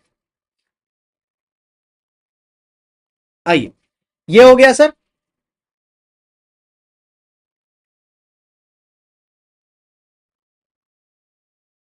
ये हो गया सर, एब्सोल्युटली।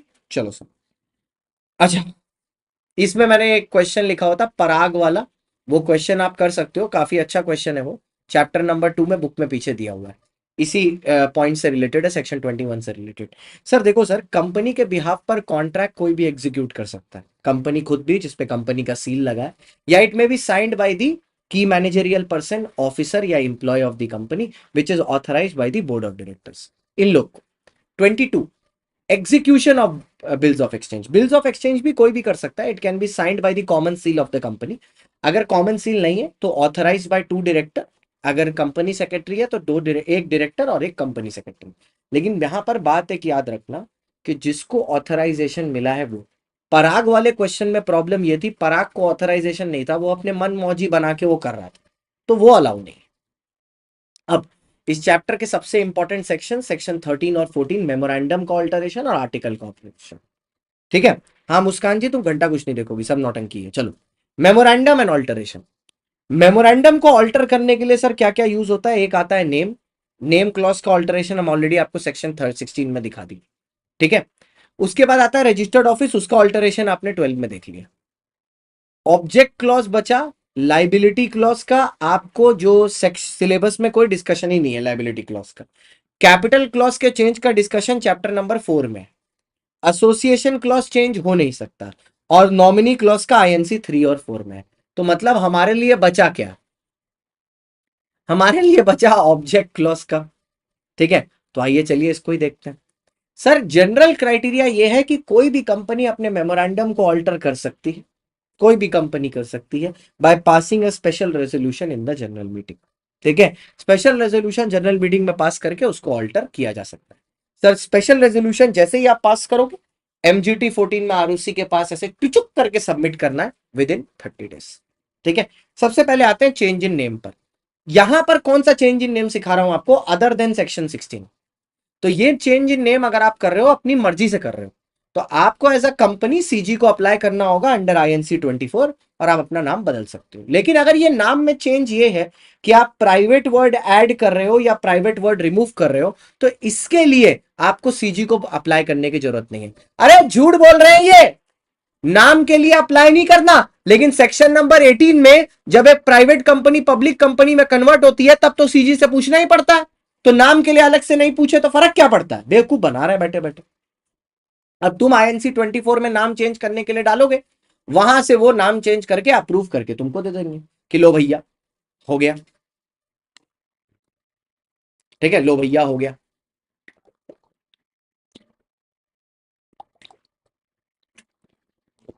नाम चेंज हो गया।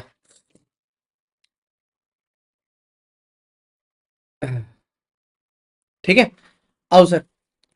तो कंपनी आईएनसी 24 में आरओसी को करेगी, सीजी को करेगी, सीजी को रिप्लाई मिलेगा, सीजी से रिप्लाई कंपनी, कंपनी आरओसी को देगी, आरओसी उसमें नया सर्टिफिकेट आईएनसी 25 में दे देगा। इनडायरेक्टली तो पता चल ही रहा है। अब आते हैं ऑब्जेक्ट क्लॉज के चेंज में। भाई सुनो सर, कंपनी ने पैसा रेस किया है from the public and objective change किया है विद मनी अनयूटिलाइज, ये कल ही पढ़ चुके हैं सेक्शन 27 में, आज वापस से नहीं छेड़ेंगे, इसको छेड़ेंगे। मनी रेस किया है पब्लिक से, या कोई फंड रेस नहीं किया है पब्लिक से, मनी रेस किया पूरा यूज कर लिया, या कोई पैसा रेज ही नहीं किया, और हम लोग अपना ऑब्जेक्ट चेंज करना चाह रहे हैं। अप्लाई करो आरडी को, एसआर इन जीएम पास करो। माइंड यू, जब पब्लिक का पैसा बाकी है उस समय एसआर पोस्टल बैलेट से है, जब पब्लिक का पैसा बाकी नहीं या लिया नहीं तो एसआर सिर्फ नॉर्मल जीएम में है। फर्क है, फर्क है, ठीक है। और इसमें आरडी का अप्रूवल लेना पड़ेगा, फिर आरडी के अप्रूवल को आरओसी को सबमिट करो, और आरओसी आपको फ्रेश रजिस्ट्रेशन ग्रांट कर देगा विद इन 30 डेज। ऊपर सीजी था नाम में, ऑब्जेक्ट में आरडी आ गया, ठीक है, याद रखना। अच्छा, अब रजिस्टर्ड ऑफिस का चेंज है, पीछे भी पढ़ चुके हैं कि अगर change of registered office from one state to another हो रहा है तो आपको आरडी की परमिशन लेनी पड़ेगी 23 में, फिर आरओसी को इन्फॉर्म करना पड़ेगा 22 में, और वो फिर तुमको एक नया सर्टिफिकेट दे देगा।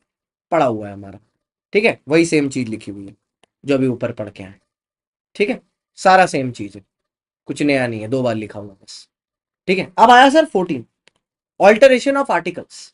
सर आर्टिकल ऑल्टर करने के लिए क्या करना है? कुछ नहीं करना है, एसआर इन जीएम पास करना।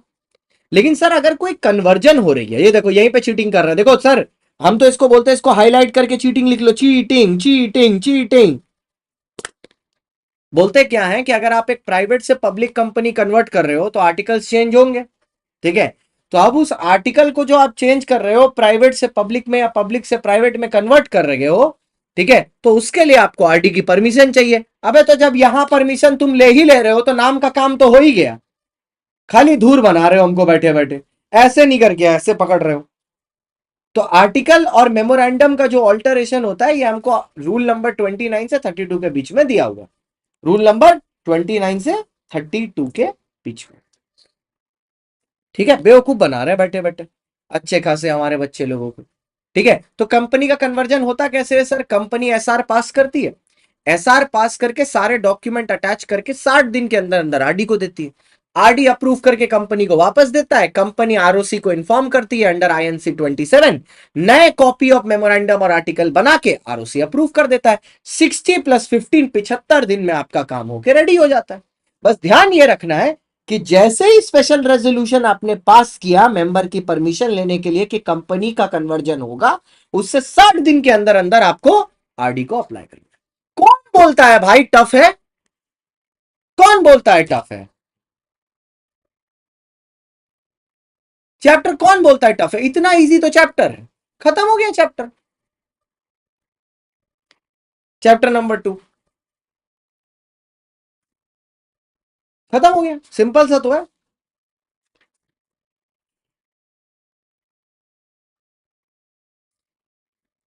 ठीक है, 1 मिनट दो, हम थोड़ा सा ऐसे स्ट्रेचिंग उचिंग कर ले, फिर शुरू करते हैं। आपका डिपॉजिट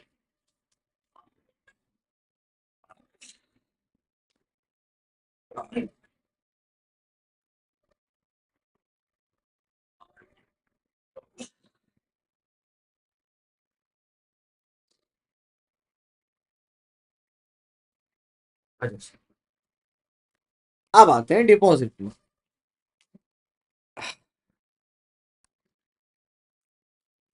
ओ भाई साहब,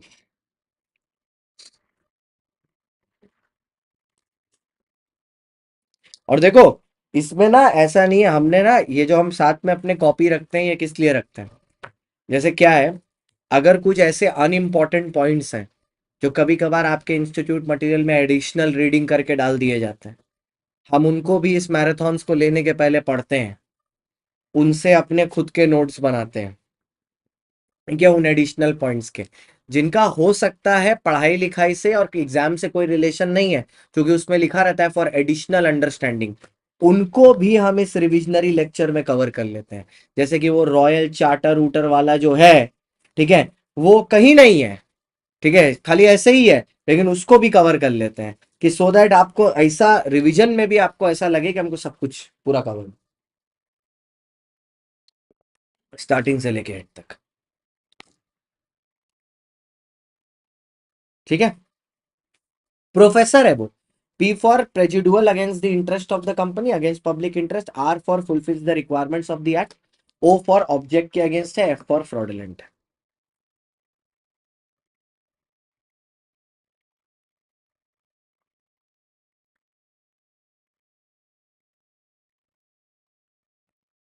अरे नहीं नहीं, अबे नहीं, वो पुराना वाला भी इसमें है, सारे के सारे।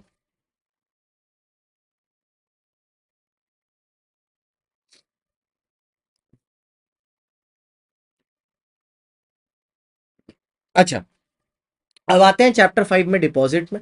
सर चैप्टर 5 हम लोग डिपॉजिट के बारे में बात करने जा रहे हैं। डिपॉजिट डिबेंचर से बहुत अलग है। डिपॉजिट कभी भी लिस्टेड नहीं हो सकता, वो सिक्योर्ड अनसिक्योर्ड दोनों हो सकता है। डिबेंचर भी सिक्योर्ड अनसिक्योर्ड दोनों हो सकता है, लेकिन डिबेंचर लिस्टेड हो सकता है। डिपॉजिट शॉर्ट टर्म नीड्स के लिए होता है, क्योंकि ये 3 महीने से 36 महीने के बीच में होता है। लेकिन डिबेंचर लॉन्ग टर्म नीड्स के लिए होता है, ये रिडीमेबल और इरिडीमेबल भी होता है। डिपॉजिट वर्किंग कैपिटल रिक्वायरमेंट के लिए यूज करते हैं, और डिबेंचर लॉन्ग टर्म इन्वेस्टमेंट के लिए। ठीक है, आओ sir. Sir, what is a deposit, sir? Section 2, clause 31. Deposit includes any receipt of money by way of deposit या by way of loan जो हमने दूसरे से लिया है। लेकिन इसमें आरबीआई द्वारा जो चीजें लिखी गई हैं वो डिपॉजिट की डेफिनेशन के बाहर है। अरे भाई, आरबीआई ने ना सभी को बाहर कर लिया है, क्योंकि अगर आरबीआई अपने आप को बाहर नहीं करता ना, तो इनके जितने बैंक हैं, इनके बैंक भी तो पब्लिक से पैसा कलेक्ट करते हैं, वो भी तो डिपॉजिट में ही कहला जाता, उसको भी तो ये सेविंग्स अकाउंट डिपॉजिट बोलते हैं ना। तो पता चलता कि इनके सारे के सारे बैंकों को भी डिपॉजिट के रूल मानने पड़ते हैं। फिर वहां भी बैठ के हम उनको 2(1)C सिखा रहे होते कि this is not deposit, that is not deposit. उनको भी सब्सक्रिप्शन लेना पड़ता यूजिंग कोड CSG। उनका और एक तो सर का दर्द हो जाता। इसलिए इसलिए उनके लिए ये रेलेवेंट नहीं है, इसलिए उनके लिए ये रेलेवेंट नहीं है। ठीक है, उनको ये चीज करने की दरकार नहीं है, हमें है, उन्हें नहीं है।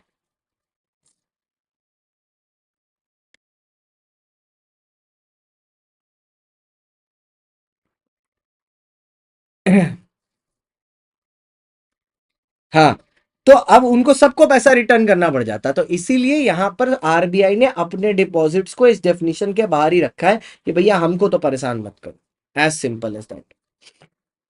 अच्छा, आप कुछ जनरल पॉइंट्स देख लेते हैं। सर डिपॉजिट में जो मिनिमम पीरियड होता है वो 6 महीना है, मैक्सिमम 36, लेकिन 6 से भी कम में जा सकते हैं 3 महीना में। कोई बताएगा कितना percent? 10% of paid up share capital, free reserves और सिक्योरिटीज प्रीमियम तक अगर आप पैसा यूज कर रहे हो, एज डिपॉजिट ले रहे हो, तो आप 3 महीना के लिए भी ले सकते हो, मतलब शॉर्टर पीरियड के लिए। इट कैन बी सिक्योर्ड और अनसिक्योर्ड। सर सिक्योर्ड और अनसिक्योर्ड दोनों हो सकता है, लेकिन याद रखना सिक्योर्ड एसेट इंडिया में हो या इंडिया के बाहर, लेकिन टेंजेबल होना चाहिए। इनटेंजेबल सिक्योरिटी डिपॉजिट में नहीं होती, लेकिन डिबेंचर में होती। सर पार्टली सिक्योर्ड है, पार्टली अनसिक्योर्ड है। सर ये मोहब्बत थोड़ी ना है कि आधी हुई है आधी नहीं हुई है। अगर पार्टली अनसिक्योर्ड भी है ना, तो उसको फुल्ली अनसिक्योर्ड मानते हैं अपने, एज सिंपल एज दैट। लेकिन सर सिक्योर्ड का क्या मतलब होता है? 2 लाख का डिपॉजिट है, 2 लाख का एसेट है या उसके ऊपर है तो सिक्योर्ड है। 2 लाख का डिपॉजिट है, 1.5 लाख का एसेट है तो अनसिक्योर्ड है। रूल 21C, सर ये क्या चीज है? सर रूल 21C, सर ये रूल 21C हमें ऐसी चीजों के बारे में बताता है जो चीजें डिपॉजिट नहीं है। ठीक है, कौन सी चीजें जो डिपॉजिट नहीं है? अब रेगुलर क्लास में तो हम ये पूरा याद करा देते हैं, ठीक है। अब आई होप आप लोगों को भी यहां पर याद होगा, तो मेरे साथ बोलते बोलते चलो, जिनको नहीं भी याद है उनको भी याद हो जाए। ठीक है सर, जैसे कोई अमाउंट अगर मेरे को लोन की तरह मिला है सेंट्रल गवर्नमेंट से, स्टेट गवर्नमेंट से या लोकल अथॉरिटी से, तो वो लोन नहीं, वो डिपॉजिट नहीं होगा। साथ ही साथ अगर मेरे को इंडिया के बाहर की फॉरेन गवर्नमेंट से भी या इंटरनेशनल बैंक से भी पैसा मिला है, वो भी डिपॉजिट नहीं होगा।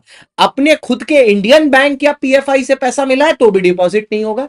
किसी दूसरी कंपनी से पैसा मिला है as commercial paper, which is an unsecured instrument, inter corporate borrowing के लिए यूज करते हैं, तो भी डिपॉजिट नहीं होगा।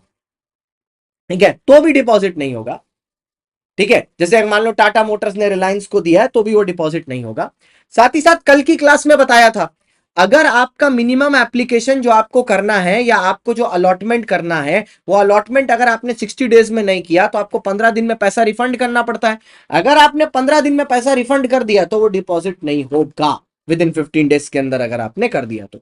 अब डायरेक्टर वाला पॉइंट मेरा ध्यान से सुनना, कान खोल के एकदम। सर अगर किसी पब्लिक कंपनी के या प्राइवेट कंपनी के डायरेक्टर को, ठीक है, डायरेक्टर प्राइवेट कंपनी को या पब्लिक कंपनी को बोरोइंग दे रहा है, प्राइवेट या पब्लिक कंपनी का डायरेक्टर उनको बोरोइंग दे रहा है।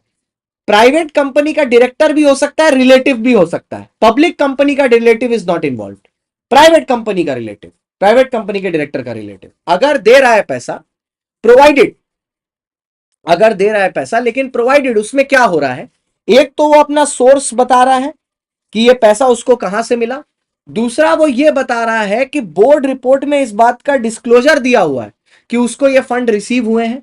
ठीक है, अगर ये दोनों चीजें वो दे रहा है तो इसको अलग से दिखा दे अगर हम लोग बैलेंस शीट में, तो ये डिपॉजिट नहीं माना जाएगा। ये सब पेपर बीच से हटा देता हूं, तो ये डिपॉजिट नहीं माना जाएगा। क्यों सर? क्योंकि डिस्क्लोजर दिया जा रहा है, तो अगर डिस्क्लोजर दे दिया गया है तो उसको फिर डिपॉजिट नहीं माना जाएगा। ठीक है, provided there has been a declaration which has been given and the amount has been disclosed in the board report, तो डिक्लेरेशन नहीं माना जाएगा। अच्छा सर, अगर बॉन्ड्स डिबेंचर, ठीक है, सिक्योर्ड है या तो कन्वर्टेबल है या तो लिस्टेड है, मतलब सिक्योर्ड हो या कन्वर्टेबल हो या लिस्टेड हो, तीनों में से कोई भी एक, अगर तीनों में से कोई भी एक हो गया तो नॉट डिपॉजिट। मतलब अगर तीनों हो गए तो डिपॉजिट। मतलब अगर बॉन्ड्स या डिवेंचर आपने सिक्योर्ड नेचर के इशू कर दिए, या आपने बॉन्ड्स या डिवेंचर कन्वर्टेबल इशू कर दिए 10 साल वाले, या अगर आपने बॉन्ड्स एंड डिवेंचर वो इशू किए जो लिस्टेड है, तो वो डिपॉजिट नहीं होंगे। लेकिन अगर वो नॉन कन्वर्टेबल है, अनसिक्योर्ड है और लिस्टेड है, तीनों है, तो वो डिपॉजिट हो जाएगा। मतलब ना डिपॉजिट होने के लिए और डिपॉजिट होने के लिए एंड। ठीक है, अच्छा सर अब आते हैं सर सिक्योरिटी डिपॉजिट में। अगर आपने अपने किसी इंप्लॉय से सिक्योरिटी डिपॉजिट लिया है, अगर वो उसके एनुअल सैलरी से कम है या एनुअल सैलरी के इक्वल है, एंड वो इंटरेस्ट बेरिंग ना हो, दो चीज, इंटरेस्ट बेरिंग भी नहीं है, प्लस उसकी एनुअल सैलरी से कम है, दोनों चीजें, एनुअल सैलरी से कम है प्लस इंटरेस्ट बेरिंग भी नहीं है, तो उस केस में वो डिपॉजिट नहीं माना जाएगा, वरना वो डिपॉजिट मान लेते हैं अपने। नेक्स्ट, अगर आपने कोई एडवांस मनी रिसीव किया है गुड्स एंड सर्विसेज के लिए, तो आपको उसको 365 डेज में एडजस्ट कर देना है। अगर आप नहीं करते तो उससे 15 दिन में आपको उसको रिफंड करना है। अगर आप उसको 15 दिन में रिफंड नहीं करते,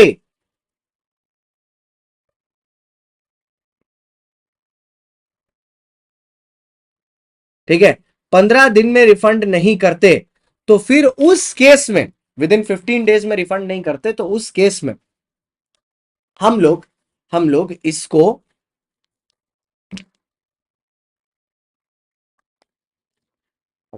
हम लोग इसको 15 दिन में रिफंड नहीं करते, तो हम लोग उसको डिपॉजिट मान लेंगे। अगर कोई एडवांस दिया गया है इनमूवेबल प्रॉपर्टी के लिए, तो उसको प्रॉपर्टी के वैल्यू के साथ एडजस्ट करना है। अगर कोई सिक्योरिटी डिपॉजिट दिया हुआ है परफॉर्मेंस के लिए, तो वो सिक्योरिटी डिपॉजिट आपको रिफंड कर देना है after the completion of a time period. ठीक है, आपको उसको रिफंड कर देना है after a time period. Next, next चीज आती है sir, as an advance received against long term projects other than immovable property. Sir अगर इनमूवेबल प्रॉपर्टी होती है वो तो आप एक जगह से दूसरी जगह लेके जा सकते हो, अदर देन इनमूवेबल प्रॉपर्टी, ठीक है, मतलब सर कौन से मूवेबल प्रॉपर्टी के लिए, मान लो प्लांट एंड मशीनरी के लिए दिया है, वारंटी के सर्विस के लिए दिया है, लेकिन यहां पर एक चीज ध्यान में रखना, 5 साल के से या business practice which ever is less, मतलब 5 साल के ऊपर अगर आपने वारंटी दी है, तो उस केस में आप एलिजिबल ही नहीं रहोगे उसको नॉट डिपॉजिट बनाने के, वो ऑटोमेटिकली डिपॉजिट बन जाएगा।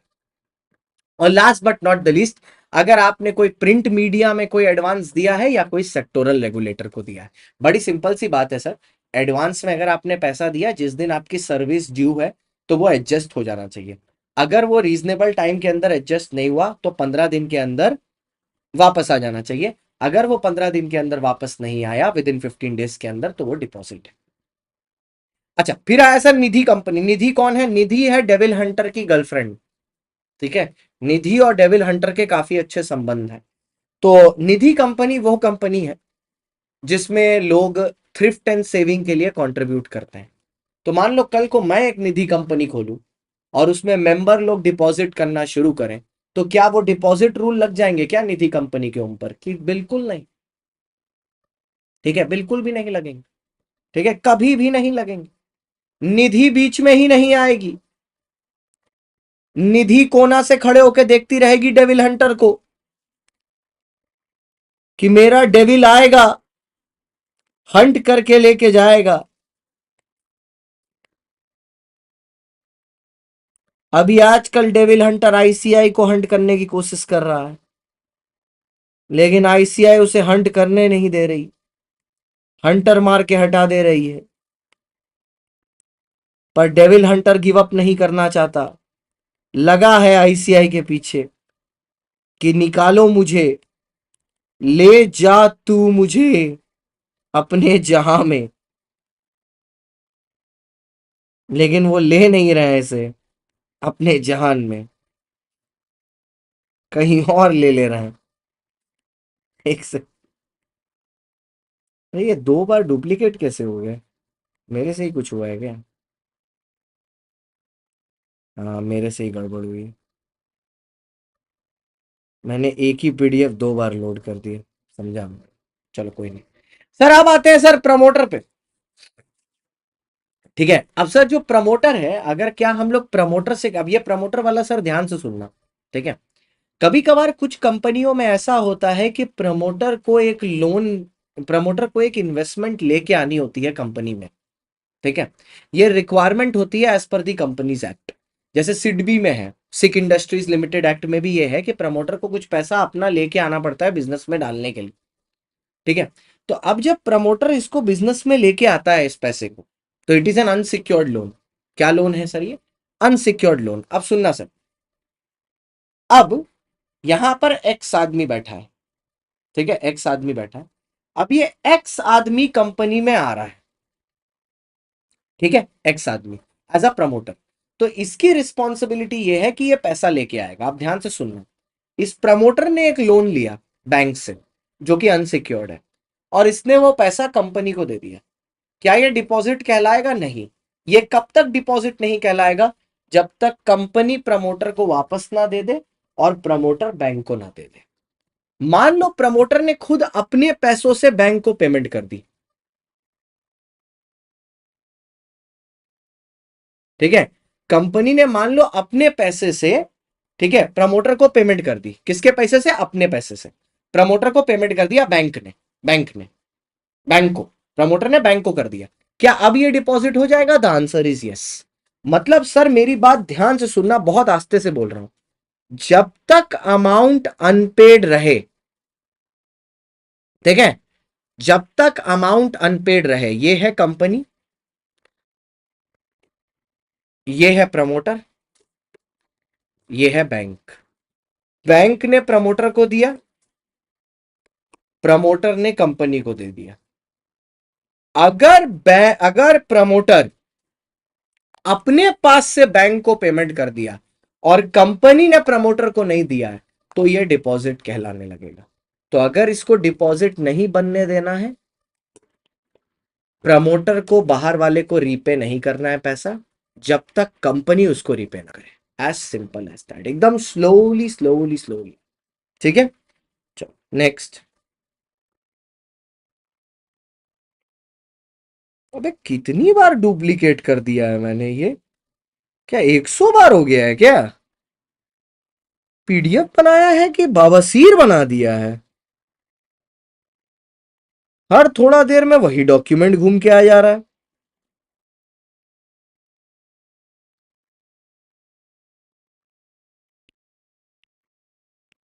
पीडीएफ बना, बवासीर बना है।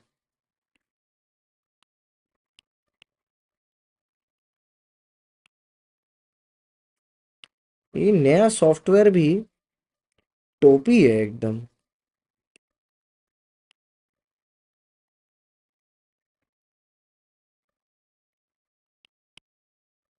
हम्म हम्म अब I think it is fine. चलो चलो next. Sir any amount which is receive by a collective investment scheme approved by are SEBI. SEBI कोई कलेक्टिव इन्वेस्टमेंट स्कीम चला रही है म्यूचुअल फंड की या वगैरह, तो अगर म्यूचुअल फंड स्कीम में कोई पैसा रिसीव किया गया है कंपनी द्वारा, मैं हूं म्यूचुअल फंड स्कीम की जो पैसा चलाती हूं, मेरे पास किसी ने आके एसआईपी का अमाउंट दिया, तो क्या वो मेरे लिए डिपॉजिट रूल्स कहलाएगा? बिल्कुल नहीं कहलाएगा। अब सुनो सर डॉली भैया की कहानी, ठीक है, मेरे को भैया डॉली भैया की कहानी सबसे अच्छी चलती है। अब डॉली भैया के पास शार्क टैंक इंडिया में डॉली भैया गए, अनुपम भाई को डॉली भैया बहुत पसंद आए। अनुपम भाई ने डॉली भैया को 25 लाख या उससे ज्यादा की इन्वेस्टमेंट दी, एक कन्वर्टेबल नोट से। कन्वर्टेबल नोट मतलब पैसा एक सिंगल ट्रांस में दिया। ये बोला कि इसके बाद 10 साल के बाद हमको इक्विटी मिल जानी चाहिए, 10 साल से ज्यादा नहीं हो सकता डिले, 10 साल मैक्सिमम है। अमाउंट 25 लाख मिनिमम, टाइम 10 साल मैक्सिमम, कि 10 साल या 10 साल से कम भी हो सकता है, लेकिन 25 लाख से कम नहीं हो सकता। अमाउंट ज्यादा चाहिए, ईयर कम, कन्वर्टेबल हो जाएगा। सिंगल ट्रांस में अगर पैसा दिया है, तो अनुपम जी द्वारा दिया गया पैसा डॉली भैया को डिपॉजिट नहीं कहलाएगा, it is not a deposit. और डॉली भैया करके चाय बनाएंगे अनुपम भैया के लिए, और अनुपम भैया को पिलाएंगे। सुबह सुबह अनुपम भैया भी उठ के डॉली जी का डांस देखेंगे।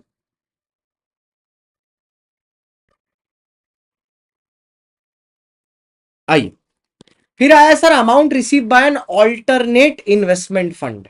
अगर सर एक ऑल्टरनेट इन्वेस्टमेंट फंड है, जैसे हमारे पास बहुत सारे इन्वेस्टमेंट फंड्स चलते हैं, आज एचडीएफसी बैंक को देखो, वो अपने अंदर इतने सारे फंड है, कोई डायरेक्ट ग्रोथ फंड है, कोई स्मॉल फंड है, कोई रीट का फंड है, कोई इनविट का फंड है, ठीक है, कोई डोमेस्टिक वेंचर कैपिटल का फंड है। मतलब जो अलग फंड का मतलब क्या होता है, आप उनमें पैसा लगाओ, वो कहीं और पैसा लगाएंगे।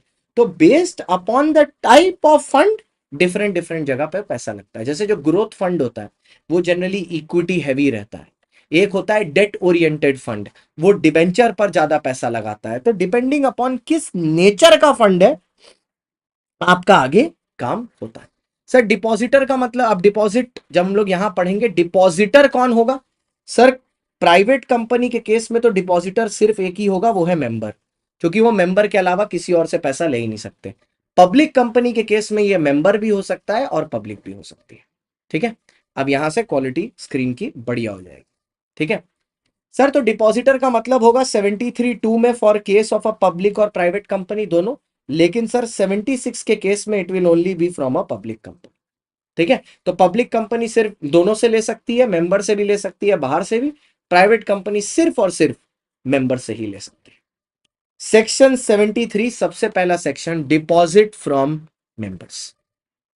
सर खूबसूरत सेक्शन, बोलता है कोई कंपनी, सबसे पहला 73 सबसेक्शन 1 पहला ही एक्सेप्शन है, बोलता है ये डिपॉजिट वाला सेक्शन जो हम मेंबर से डिपॉजिट ले रहे हैं, ये किसी बैंकिंग कंपनी को, किसी एनबीएफसी कंपनी को, हाउसिंग फाइनेंस कंपनी को अप्लाई नहीं करेगा, क्योंकि उनके लिए ये रूल आरबीआई बना के रखा हुआ है। पहला ऐसा सेक्शन देखो जो सेक्शन लगाते ही पहले एक्सेप्शन कर दिया। सर ऐसा एक और सेक्शन था, कोई बता सकता है कौन सा, जिस सेक्शन ने सेक्शन शुरू होते ही पहले ही सब सेक्शन में एक्सेप्शन बता दिया था? आपके सिलेबस में है, कोई बता सकता है कौन सा है? करिकुलम में पहला ही सब सेक्शन एक्सेप्शन था। प्लीज ट्राई तो करो। दैट सेक्शन 4 बोल रहे हैं पहला ही सब सेक्शन एक्सेप्शन था। अरे सेक्शन 139 खोल के देखो, सेक्शन 139(1) पहले ही तो एक्सेप्शन कर देता है ना कि सेक्शन 139 किसके ऊपर नहीं लगेगा। हाँ वेरी गुड। नेक्स्ट, अब सर जब आप मेंबर से डिपॉजिट ले रहे हैं तो आपको क्या करना है? सर सबसे पहले तो आपको ओआर पास करना है। Why OR, why not SR? अरे राइट्स थोड़ी ना ऑल्टर हो रहे हैं। उसके बाद आपको एक फॉर्म डालना है डीपीटी 1। ये जो डीपीटी 1 है, जैसे कंपनी में प्रोस्पेक्टस होता है ना, उसी तरीके का होता है। अब यहां पर आप जनरल इंफॉर्मेशन दोगे अबाउट द कंपनी, उसकी फाइनेंशियल पोजीशन के बारे में, उसकी क्रेडिट स्टैंडिंग के बारे में, कितने नंबर ऑफ डिपॉजिटर हैं कंपनी के, ऑलरेडी कितना अमाउंट आउटस्टैंडिंग है, और फाइनेंशियल पोजीशन के बारे में, और क्रेडिट रेटिंग। क्रेडिट रेटिंग कौन देता है? क्रिजल नाम की एक कंपनी है, वो क्रेडिट रेटिंग देती है। ये बहुत ज्यादा जरूरी है कि ये इंफॉर्मेशन आप दो, इससे लोगों को समझ में आएगा कि आपकी कंपनी में पैसा लगाना है या नहीं लगाना। ठीक है, अब ये सर्कुलर सर्कुलर कंपनी के रजिस्टर्ड पोस्ट एक्नॉलेजमेंट ड्यू से सारे मेंबर को भेजा जाएगा, साथ ही साथ कंपनी के एडवर्टीजमेंट में होगी, साथ ही साथ वेबसाइट पर लगेगा, और आरओसी को भी दिया जाएगा। ठीक है, अच्छा, अब सर इस सर्टिफिकेट के साथ साथ जो स्टैट्यूटरी ऑडिटर है, ठीक है, स्टैट्यूटरी ऑडिटर है जो एक स्टैट्यूटरी ऑडिटर, वो ये चीज लिख के देगा एक सर्टिफिकेट में कि कंपनी ने पिछले 5 साल में कोई भी डिफॉल्ट नहीं किया है किसी डिपॉजिट को पे करने में, और अगर किया भी था तो उस बात को 5 साल बीत गए। ठीक है, ये सारा सर्कुलर का कॉपी 30 दिन के अंदर आपको भिजवाना है, किसके पास? आरओसी के पास। सर ये सर्कुलर की वैलिडिटी क्या होती है? बढ़िया है, यहां पर वैलिडिटी ईयर के डेज पे नहीं दी जाती, जैसे कि प्रोस्पेक्टस में देते थे सीधे सीधे 90 डेज। यहां पर थोड़ा मामला घुमा हुआ है। यहां बोलते हैं प्रोस्पेक्टस, यहां पर बोलते हैं validity will depend upon whichever is earlier, that is 6 months from the close of the financial year. 6 months from close of the financial year कितना पीरियड होगा भाई? 31 मार्च से 6 महीना, 30 सितंबर।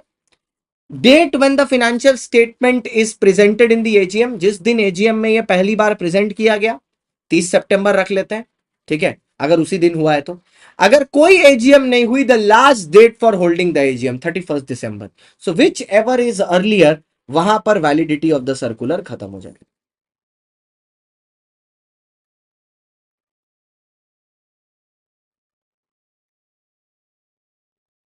ठीक है, वैलिडिटी ऑफ द सर्कुलर खत्म हो जाएगा। अच्छा, फिर आया 6 की सर जो भी सर्कुलर आप बनाओगे, जो भी डिपॉजिट आप बनाओगे, उसमें डिपॉजिट रीपेमेंट रिजर्व भी आपको क्रिएट करनी पड़ेगी, डिपॉजिट का पैसा रीपे कराने के लिए। ठीक है सर, अब एक बात ध्यान से रखना सर, आपको सिक्योरिटी देनी है रीपेमेंट के लिए, अगर सिक्योर्ड है यो, और अगर पार्शियली सिक्योर्ड है तो उसको अनसिक्योर्ड ही मानते हैं। ठीक है, अब सर सुनना ध्यान से, जो प्राइवेट कंपनीज हैं उनको ऊपर दिए गए सेक्शन 1 से लेके, सबसेक्शन 1 से लेके सबसेक्शन 6 तक एग्जेम्पशन दे देंगे हम। क्यों दे दोगे सर? दे देंगे। मतलब उनको ना तो सर्कुलर करना, ना ऑडिटर से सर्टिफिकेट लेना, कुछ करने की जरूरत नहीं है।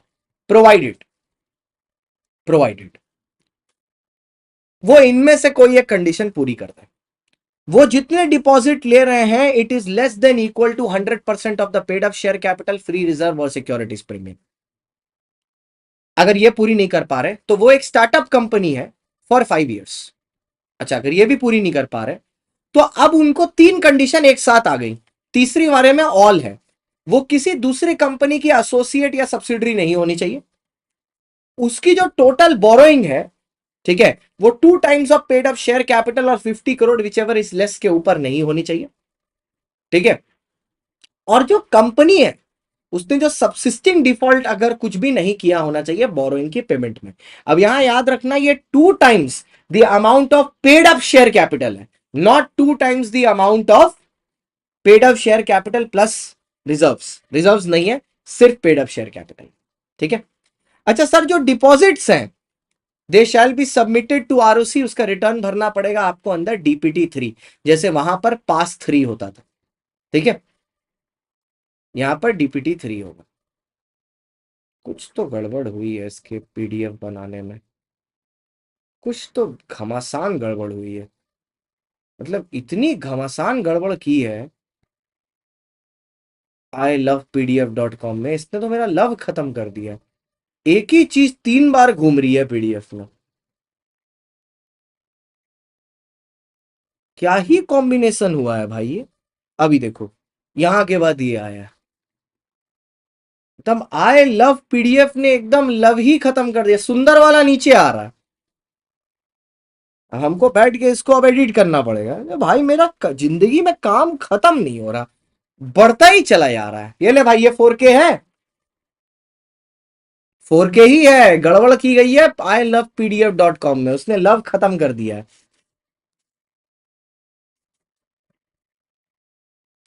इसको पूरा का पूरा हमको एडिट करना पड़ेगा बैठ के अभी। चलो ठीक है, रात तक करेंगे। ओके, अब आया sir section number 74, repayment of deposit accepted before commencement of this act. Sir ये वाला सेक्शन इररिलेवेंट है टोटल, लेकिन फिर भी मैं बोल दूंगा। सर अगर आपने डिपॉजिट का ये कानून 1/4/2014 से आया है, अगर उसके पहले आपने कोई डिपॉजिट एक्सेप्ट करके रखा है तो जब से ये कानून आया है, ठीक है, विद इन 3 months आपको ROC को DPT 3 फॉर्म में बताना है कि भैया कितने डिपॉजिट ड्यू हैं, और जो भी है उसको आपको रीपे कर देना है। जो उसका ड्यू पीरियड है और 3 years है, विच एवर इज लेस, उसमें रीपे कर देना है। ये बेकार पॉइंट है, अब इररेलेवेंट हो चुका है ये सेक्शन 74, क्योंकि वो डेट ऑलरेडी जा चुकी है। हम लोग आज 2025 में खड़े हैं। 74A काफी अच्छा सेक्शन है, एक्सटेंशन। कंपनी को पता है कि वो पैसा नहीं चुका पाएगा डिपॉजिट का, तो वो ट्राइब्यूनल के सामने हाथ जोड़ के जा रहा है कि ये ट्राइब्यूनल, प्लीज, प्लीज ट्राइब्यूनल, पैसा मेरा आप माफ कर दो, मुझे थोड़ा समय दे दो ट्राइब्यूनल। ठीक है, अब ट्राइब्यूनल चाहे तो उसको ये समय ग्रांट कर सकता है, ट्राइब्यूनल नहीं चाहे तो नहीं ग्रांट करे। ठीक है, पर पावर किसके पास है? ट्राइब्यूनल के पास, चाहे तो करे, चाहे तो ना करे। ठीक है, पेनल्टी कितनी होगी sir? Minimum 1 crore, maximum 10 crore. ठीक है, ऑफिसर इन डिफॉल्ट क्या है? 25 लाख मिनिमम, मैक्सिमम 2 करोड़। तो कंपनी के लिए है 1 करोड़ से 10 करोड़, ऑफिसर इन डिफॉल्ट के लिए 25 करोड़, 25 लाख से 2 करोड़। और भैया जेल भी जाओगे तुम 7 साल के लिए। ठीक है, 7 साल के लिए चक्की पीसोगे। ठीक है sir, what is this damages for fraud? Basically क्या है, अगर आपने डिपॉजिट लेने के बाद कंपनी के अंदर इंटरेस्ट का कोई घपला किया, या इंटरेस्ट को कम कर दिया, या इंटरेस्ट की कोई चोरी की, इस तरीके से कि आपका इंटेंट ये है कि आप हमारे डिपॉजिट होल्डर को डिफ्रॉड करना चाहते हैं, चूना लगाना चाहते हैं, तो every officer of the company shall be punished for all damages, और वो पर्सनली लायबल होंगे, मतलब अपने घर से पैसा लेके आएंगे। ठीक है, अपने घर से पैसा लेके आएंगे। ओके, फिर आया sir acceptance of deposit from public. Sir public से कौन ले सकता है deposit? Only public company. So सिर्फ एक एलिजिबल पब्लिक कंपनी, कौन होती है एलिजिबल पब्लिक कंपनी? जिसका नेटवर्थ 100 करोड़ या उससे ऊपर का है, या जिसका टर्नओवर 500 करोड़ या उसके ऊपर है, 1:5 in the previous year. Net worth section 2 clause 57 के हिसाब से वो कंपनी बाहर से पैसा उठा सकती है पब्लिक से। लेकिन ये जो आप उठाओगे पब्लिक डिपॉजिट, इसमें एसआर है। आपने एक चीज नोटिस की, मेंबर से ले रहे थे तो ओआर था, पब्लिक से ले रहे हैं तो एसआर है। बोलो क्यों? क्योंकि पैसा बाहर जा रहा है। जब आप मेंबर से डिपॉजिट ले रहे हैं तो इंटरेस्ट तो तभी भी पेमेंट करना पड़ रहा है, लेकिन वो तो उन्हीं मेंबर्स को मिलेगा ना जो कंपनी के अंदर है। ये तो पैसा कंपनी के बाहर जा रहा है ना गुरु। इससे हमें प्रॉब्लम है, क्योंकि ये पैसा ट्रैवल करके कंपनी के बाहर चला जाएगा। ठीक है, अब आप क्या करोगे? एसआर की एक कॉपी एमजीटी 14 के अंदर आरओसी को दोगे। ठीक है, अगर लिस्टेड एंटिटी है तो सेबी की गाइडलाइन मानेंगी, अनलिस्टेड एंटिटी है तो सेंट्रल गवर्नमेंट या आरबीआई की गाइडलाइन मानेंगे। एवरी कंपनी जो पब्लिक डिपॉजिट एक्सेप्ट कर रही है वो अपने एसेट पर चार्ज रजिस्टर करेगी। याद है चैप्टर नंबर 6, चार्ज रजिस्टर करेगी, और वो चार्ज को उसको 30 दिन के अंदर CHG 1 फॉर्म में कराना है। CHG 1 चार्जेस में था, CHG 9 डिबेंचर में। थकना नहीं है, 5 मिनट और, थकना नहीं है। अब आई रूल्स की कहानी। सर जो टाइम पीरियड है वो 6 महीना है मिनिमम, 36 महीना है मैक्सिमम। लेकिन आप 3 महीने के लिए भी डिपॉजिट ले सकते हैं, but it should not exceed 10% of paid up share capital, free reserve, securities premium. उसको एक्सीड नहीं करना चाहिए। डिबेंचर में CHG 9 था, क्योंकि डिबेंचर में 9 अल्फाबेट होते हैं। अब सुनो, पब्लिक कंपनी अगर आप हो, नॉन गवर्नमेंट, तो आप मेंबर से 10% ले सकते हो डिपॉजिट्स का, और पब्लिक का 20 ले सकते हो, 25, दोनों मिला के 35 हुए। अगर गवर्नमेंट हो तो 35 एनी, मतलब गवर्नमेंट में कोई पार्टीशन नहीं चाहिए कि मेंबर से कितना है या पब्लिक से कितना है। लेकिन नॉर्मल पब्लिक कंपनी में 10% ही मेंबर तक अलाउड है। ये 10, 25, 35 सब कुछ होगा paid up share capital, free reserve और सिक्योरिटीज प्रीमियम के साथ। याद रखना, डिपॉजिट वाले चैप्टर में सिक्योरिटीज प्रीमियम हर जगह है। ठीक है, हर जगह है। फिर आता है सर प्राइवेट कंपनी। प्राइवेट, अब पता है क्यों है हर जगह? एक एडवांस बात बताऊं, सुनो।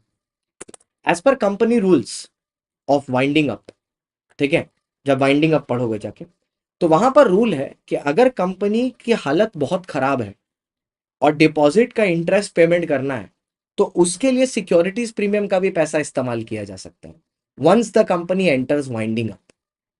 नॉर्मल कोर्स में तो कर नहीं पाओगे, क्योंकि सेक्शन 52 पकड़ लेगा। वाइंडिंग अप करने पर आप यूज कर सकते हो, और ये वाइंडिंग अप में, वाइंडिंग अप के रूल्स सेक्शन 52 को ओवरराइड करते हैं। इसीलिए डिपॉजिट में हर जगह पर आपको दिखाई देगा कि सिक्योरिटीज प्रीमियम को इस्तेमाल किया गया, क्योंकि उसमें पावर है। हाँ, दूसरे वाले में गवर्नमेंट कंपनी में मिला के 35 है। ठीक है, अच्छा, प्राइवेट कंपनी में 100% तक कर सकते हो, प्राइवेट कंपनी IFSC में। लेकिन एक ऐसी प्राइवेट कंपनी है जिसमें कोई लिमिट नहीं है, मतलब आप 100% के ऊपर भी कर सकते हो। किसमें? वो प्राइवेट कंपनी जो 10 साल की स्टार्टअप है एंड जो सारी कंडीशन को फुलफिल करे, एसोसिएट और सब्सिडरी भी ना हो, बोरोइंग भी 2 times of paid up share capital से लेस हो और 50 करोड़ से लेस हो, एंड कोई डिफॉल्ट ना किया हो। अब इसमें और पहली वाली कंडीशन में फर्क समझिए। वो पहली वाली जो कंडीशन थी वो 73(1) से लेके 73(5) तक के एग्जेम्पशन के लिए थी। अगर मान लो वहां पर मैं एग्जेम्पशन नहीं करना चाहता, तो मेरे को, अगर मैं वो उन लिमिट्स को क्रॉस कर दिया तो एग्जेम्पशन नहीं मिलेगी, चलो नहीं मिली, लेकिन अमाउंट पर लिमिट तो फिर भी लगेगी। तो अमाउंट पर लिमिट हो जाएगी 100% की। लेकिन लेट्स से अगर मैं वहां की लिमिट के अंदर नहीं हूं, लेकिन यहां की लिमिट के अंदर हूं, ठीक है, तो प्रोसीडियर तो वहां का फॉलो करना पड़ेगा, लेकिन मेरे को फिर भी यहां पर एग्जेम्पशन मिल जाएगी जहां पर मेरे को लिमिट नहीं चाहिए। सबसे ब्रावो सिनारियो पता है क्या होगा? मैं सारी ऑल वाली कंडीशन वहां की फॉलो कर लूं, और मैं एक स्टार्टअप कंपनी भी 10 साल से कम की हूं। मेरे ऊपर ना तो प्रोसीडियर की लिमिट है 73 में, ना तो मेरे पास डिपॉजिट की लिमिट होगी रूल 3 में। मैं जितना पैसा चाहूं उतना उठा सकता हूं। समझ में आई मेरी बात? आस्ते बोलूं वापस से, अगर मैं वहां की वो लिमिट के भी अंदर बैठ जाता हूं जो लिमिट वहां पर दी हुई है, ठीक है, यहां पर ये वाली थी ना, कहानी, यहां पर ये वाली थी ना, ऑल वाली, ऑल वाली, मान लो पहली और दूसरी वाली को मैं नहीं छेड़ रहा, उसको मैं पूरा नहीं कर पाया, लेकिन ये ऑल वाली की तीनों लिमिट के अंदर बैठ गया मैं, ठीक है, ऑल वाली के तीनों लिमिट के अंदर चला गया। साथ ही साथ मैंने इसकी भी, अब ऑल वाली तो इसकी भी सेम है, ये वाली भी होगी, और मैं 10 साल से कम का स्टार्टअप कंपनी हूं, लेट्स से मैं 7वें साल में बैठा हूं। तो अब ना तो मेरे को रूल्स मानने हैं 73 वाले, ना तो मेरे को अमाउंट मानना है रूल 3 वाला। मैं बिंदास बोरोइंग कर सकता हूं जो अमाउंट की मैं चाहूं। डिपॉजिट, दोनों में फर्क समझना बहुत जरूरी है। अच्छा सर, जो जॉइंट होल्डर्स होंगे वो एक सिक्योरिटी के 3 से ज्यादा नहीं हो सकते। कंपनी के पास कोई राइट नहीं है डिपॉजिट का टर्म ऑल्टर करने का, एक बार पैसा उठा लिया तो। जो मैक्सिमम रेट ऑफ इंटरेस्ट होगा वो एनबीएफसी के रेट को एक्सीड नहीं कर सकता। जो रूल 6 में जो आप बनाओगे सिक्योर्ड एसेट, वो इंडिया में भी हो सकता है, मूवेबल भी हो सकता है, इनमूवेबल भी हो सकता है, इंडिया के बाहर भी हो सकता है, लेकिन सिर्फ टेंजिबल होगा। क्या होल्डिंग डिपॉजिट ले रही है तो सब्सिडरी के एसेट के ऊपर चार्ज क्रिएट कर सकती है डिपॉजिट के लिए, सिक्योरिटी के लिए, हाँ, ठीक है, लेकिन रजिस्टर्ड वैल्यूअर से वैल्यू कराना पड़ेगा। रूल नंबर 7, आपको एक डिपॉजिट ट्रस्टी अपॉइंट करना पड़ेगा। ये ट्रस्टी अपॉइंट करना आपको पहले ही करना पड़ेगा, डिपॉजिट इशू करने से पहले। ये ट्रस्टी का एक रिटर्न कंसेंट होगा, और ये DPT 2 फॉर्म में ट्रस्ट डीड आपको एग्जीक्यूट करानी है 7 days before issue of the circular, 7 दिन पहले। अब ये जो डिपॉजिट ट्रस्टी बनेगा, ये डिपॉजिटर खुद नहीं होना चाहिए कंपनी का, डायरेक्टर नहीं होना चाहिए, उनका एम्प्लॉय नहीं होना चाहिए, कंपनी में इंडेटेड नहीं होना चाहिए, किसी का गारंटर नहीं होना चाहिए, और कोई बिजनेस रिलेशनशिप में नहीं होना चाहिए, which is 2% of the total turnover of the company और टोटल इनकम, और 50 lakh, 50 lakh which ever is less से ज्यादा का नहीं होना चाहिए बिजनेस रिलेशनशिप। अगर इससे ज्यादा का है तो नहीं कर पाएंगे। क्या रिपीट करना है बता। भाई स्पेशल वाली सिर्फ इतना बोला कि अगर आप पहले वाली भी सारी ऑल वाली कंडीशन पूरी कर दो तो एक बार तो कंडीशन पूरी हो ही गई, और साथ ही साथ अगर आप 10 साल से कम के स्टार्टअप हो, लेट्स से 7 साल में, तो ना तो आपको 73(1) से लेके 5 का प्रोसीडियर फॉलो करना, जो कि एक मेंबर से डिपॉजिट लेने का है, ना तो आपको कोई लिमिट फॉलो करनी है रूल 3 की। आप मेंबर से बिंदास पैसा ले सकते हो, पब्लिक से तो वैसे ही नहीं ले सकते, मेंबर से बिंदास पैसा ले सकते हो without subject to any limit, without subject to any limit. अब आया रूल 8। सर ये जो ट्रस्टी है इसका काम क्या है? इसका काम है कंपनी में पार्टिसिपेट करना, कंपनी के सारे ट्रांजैक्शंस को डील करना। सर्कुलर में कोई भी मिस इन्फॉर्मेशन या कुछ हुई तो इसका काम है जाके, डिपॉजिट ट्रस्टी का काम है जाके एनसीएलटी को बताना और डिपॉजिटर के इंटरेस्ट को प्रोटेक्ट करना। डिपॉजिटर कभी भी चाहें कभी भी मीटिंग कर सकते हैं। 1/10 of the total depositors are eligible to call a meeting. Sir application जो है, जो आप डिपॉजिट के लिए डाल रहे हो, तो डिपॉजिट होल्डर से आपको अप्रूवल लेना पड़ेगा, उसके बाद ही आप रिन्यू कर सकते हो। कंपनी खुद ब खुद डिपॉजिट्स को रिड्यूम नहीं कर सकती। हर डिपॉजिट का एक नॉमिनी होगा, तो आपको नॉमिनेशन के लिए अप्लाई करना है। रूल 12 को उल्टा कर लो, 21 आ जाएगा। जैसे ही कोई कंपनी डिपॉजिट एक्सेप्ट करती है, डिपॉजिट का रिसिप्ट देना होगा, जिसमें नाम एड्रेस लिखा होगा, अमाउंट लिखा होगा, इंटरेस्ट लिखा होगा, डेट लिखा होगा, और पीरियड ऑफ रिडेम्पशन लिखा रहेगा, and that is the end of deposit. क्योंकि 73 में और है। डन सर, एकदम डॉट 4:30 बजे खत्म किए। सो नाउ, अब हमारा जैसा चल रहा है, भगवान करे नजर ना लगे किसी की, चलता रहे बढ़िया तरीके से। 1 और 3 खत्म, 2 और 5 खत्म, ठीक है। आज कालरा सर मेरे से, कालरा सर लड़के मेरी क्लास लेने वाले थे। बोलते हैं सर कि आप प्लस इस समय ले लीजिए और मैं आपके टाइम पर फाउंडेशन का प्लस ले लूं। मैंने बोला कल सीरीज शुरू की है सर, आज नहीं कैंसिल कर सकता क्लास, बहुत गलत इंप्रेशन पड़ेगा बच्चों पे। मेरे को कंसिस्टेंटली करना है। अब कल होगा चैप्टर नंबर 4, तो खाना पीना बढ़िया से खा पी के आना, बहुत लंबा चलने वाला है फ्लो। किसका फ्यूचर सर्विस वाला? वारंटी सर्विस बोल रहा है। सर अगर आप फ्यूचर सर्विस प्रोवाइड करने वाले हो तो 1 साल तक वो पैसा ड्यू रहता है। अगर 1 साल के अंदर अंदर आपने वो सर्विस प्रोवाइड नहीं की तो 15 दिन के अंदर अंदर आपको वो पैसा रिफंड करना पड़ेगा। अगर 15 दिन के अंदर अंदर आपने वो पैसा रिफंड नहीं किया तो 16वें दिन के अंदर से वो डिपॉजिट हो जाए। ओहो, हाँ बेटा, अयोध्या 44। ओहो, चलो भाई, bye bye, see you, tata. लेकिन निचोड़ जाता है 2 घंटा में 2 चैप्टर कराना पूरा निचोड़ जाता है। लेकिन अच्छा ये लगता है कि सब कुछ कवर हो जाता है प्लस एडिशनल पॉइंट्स। चलो, बाय बाय।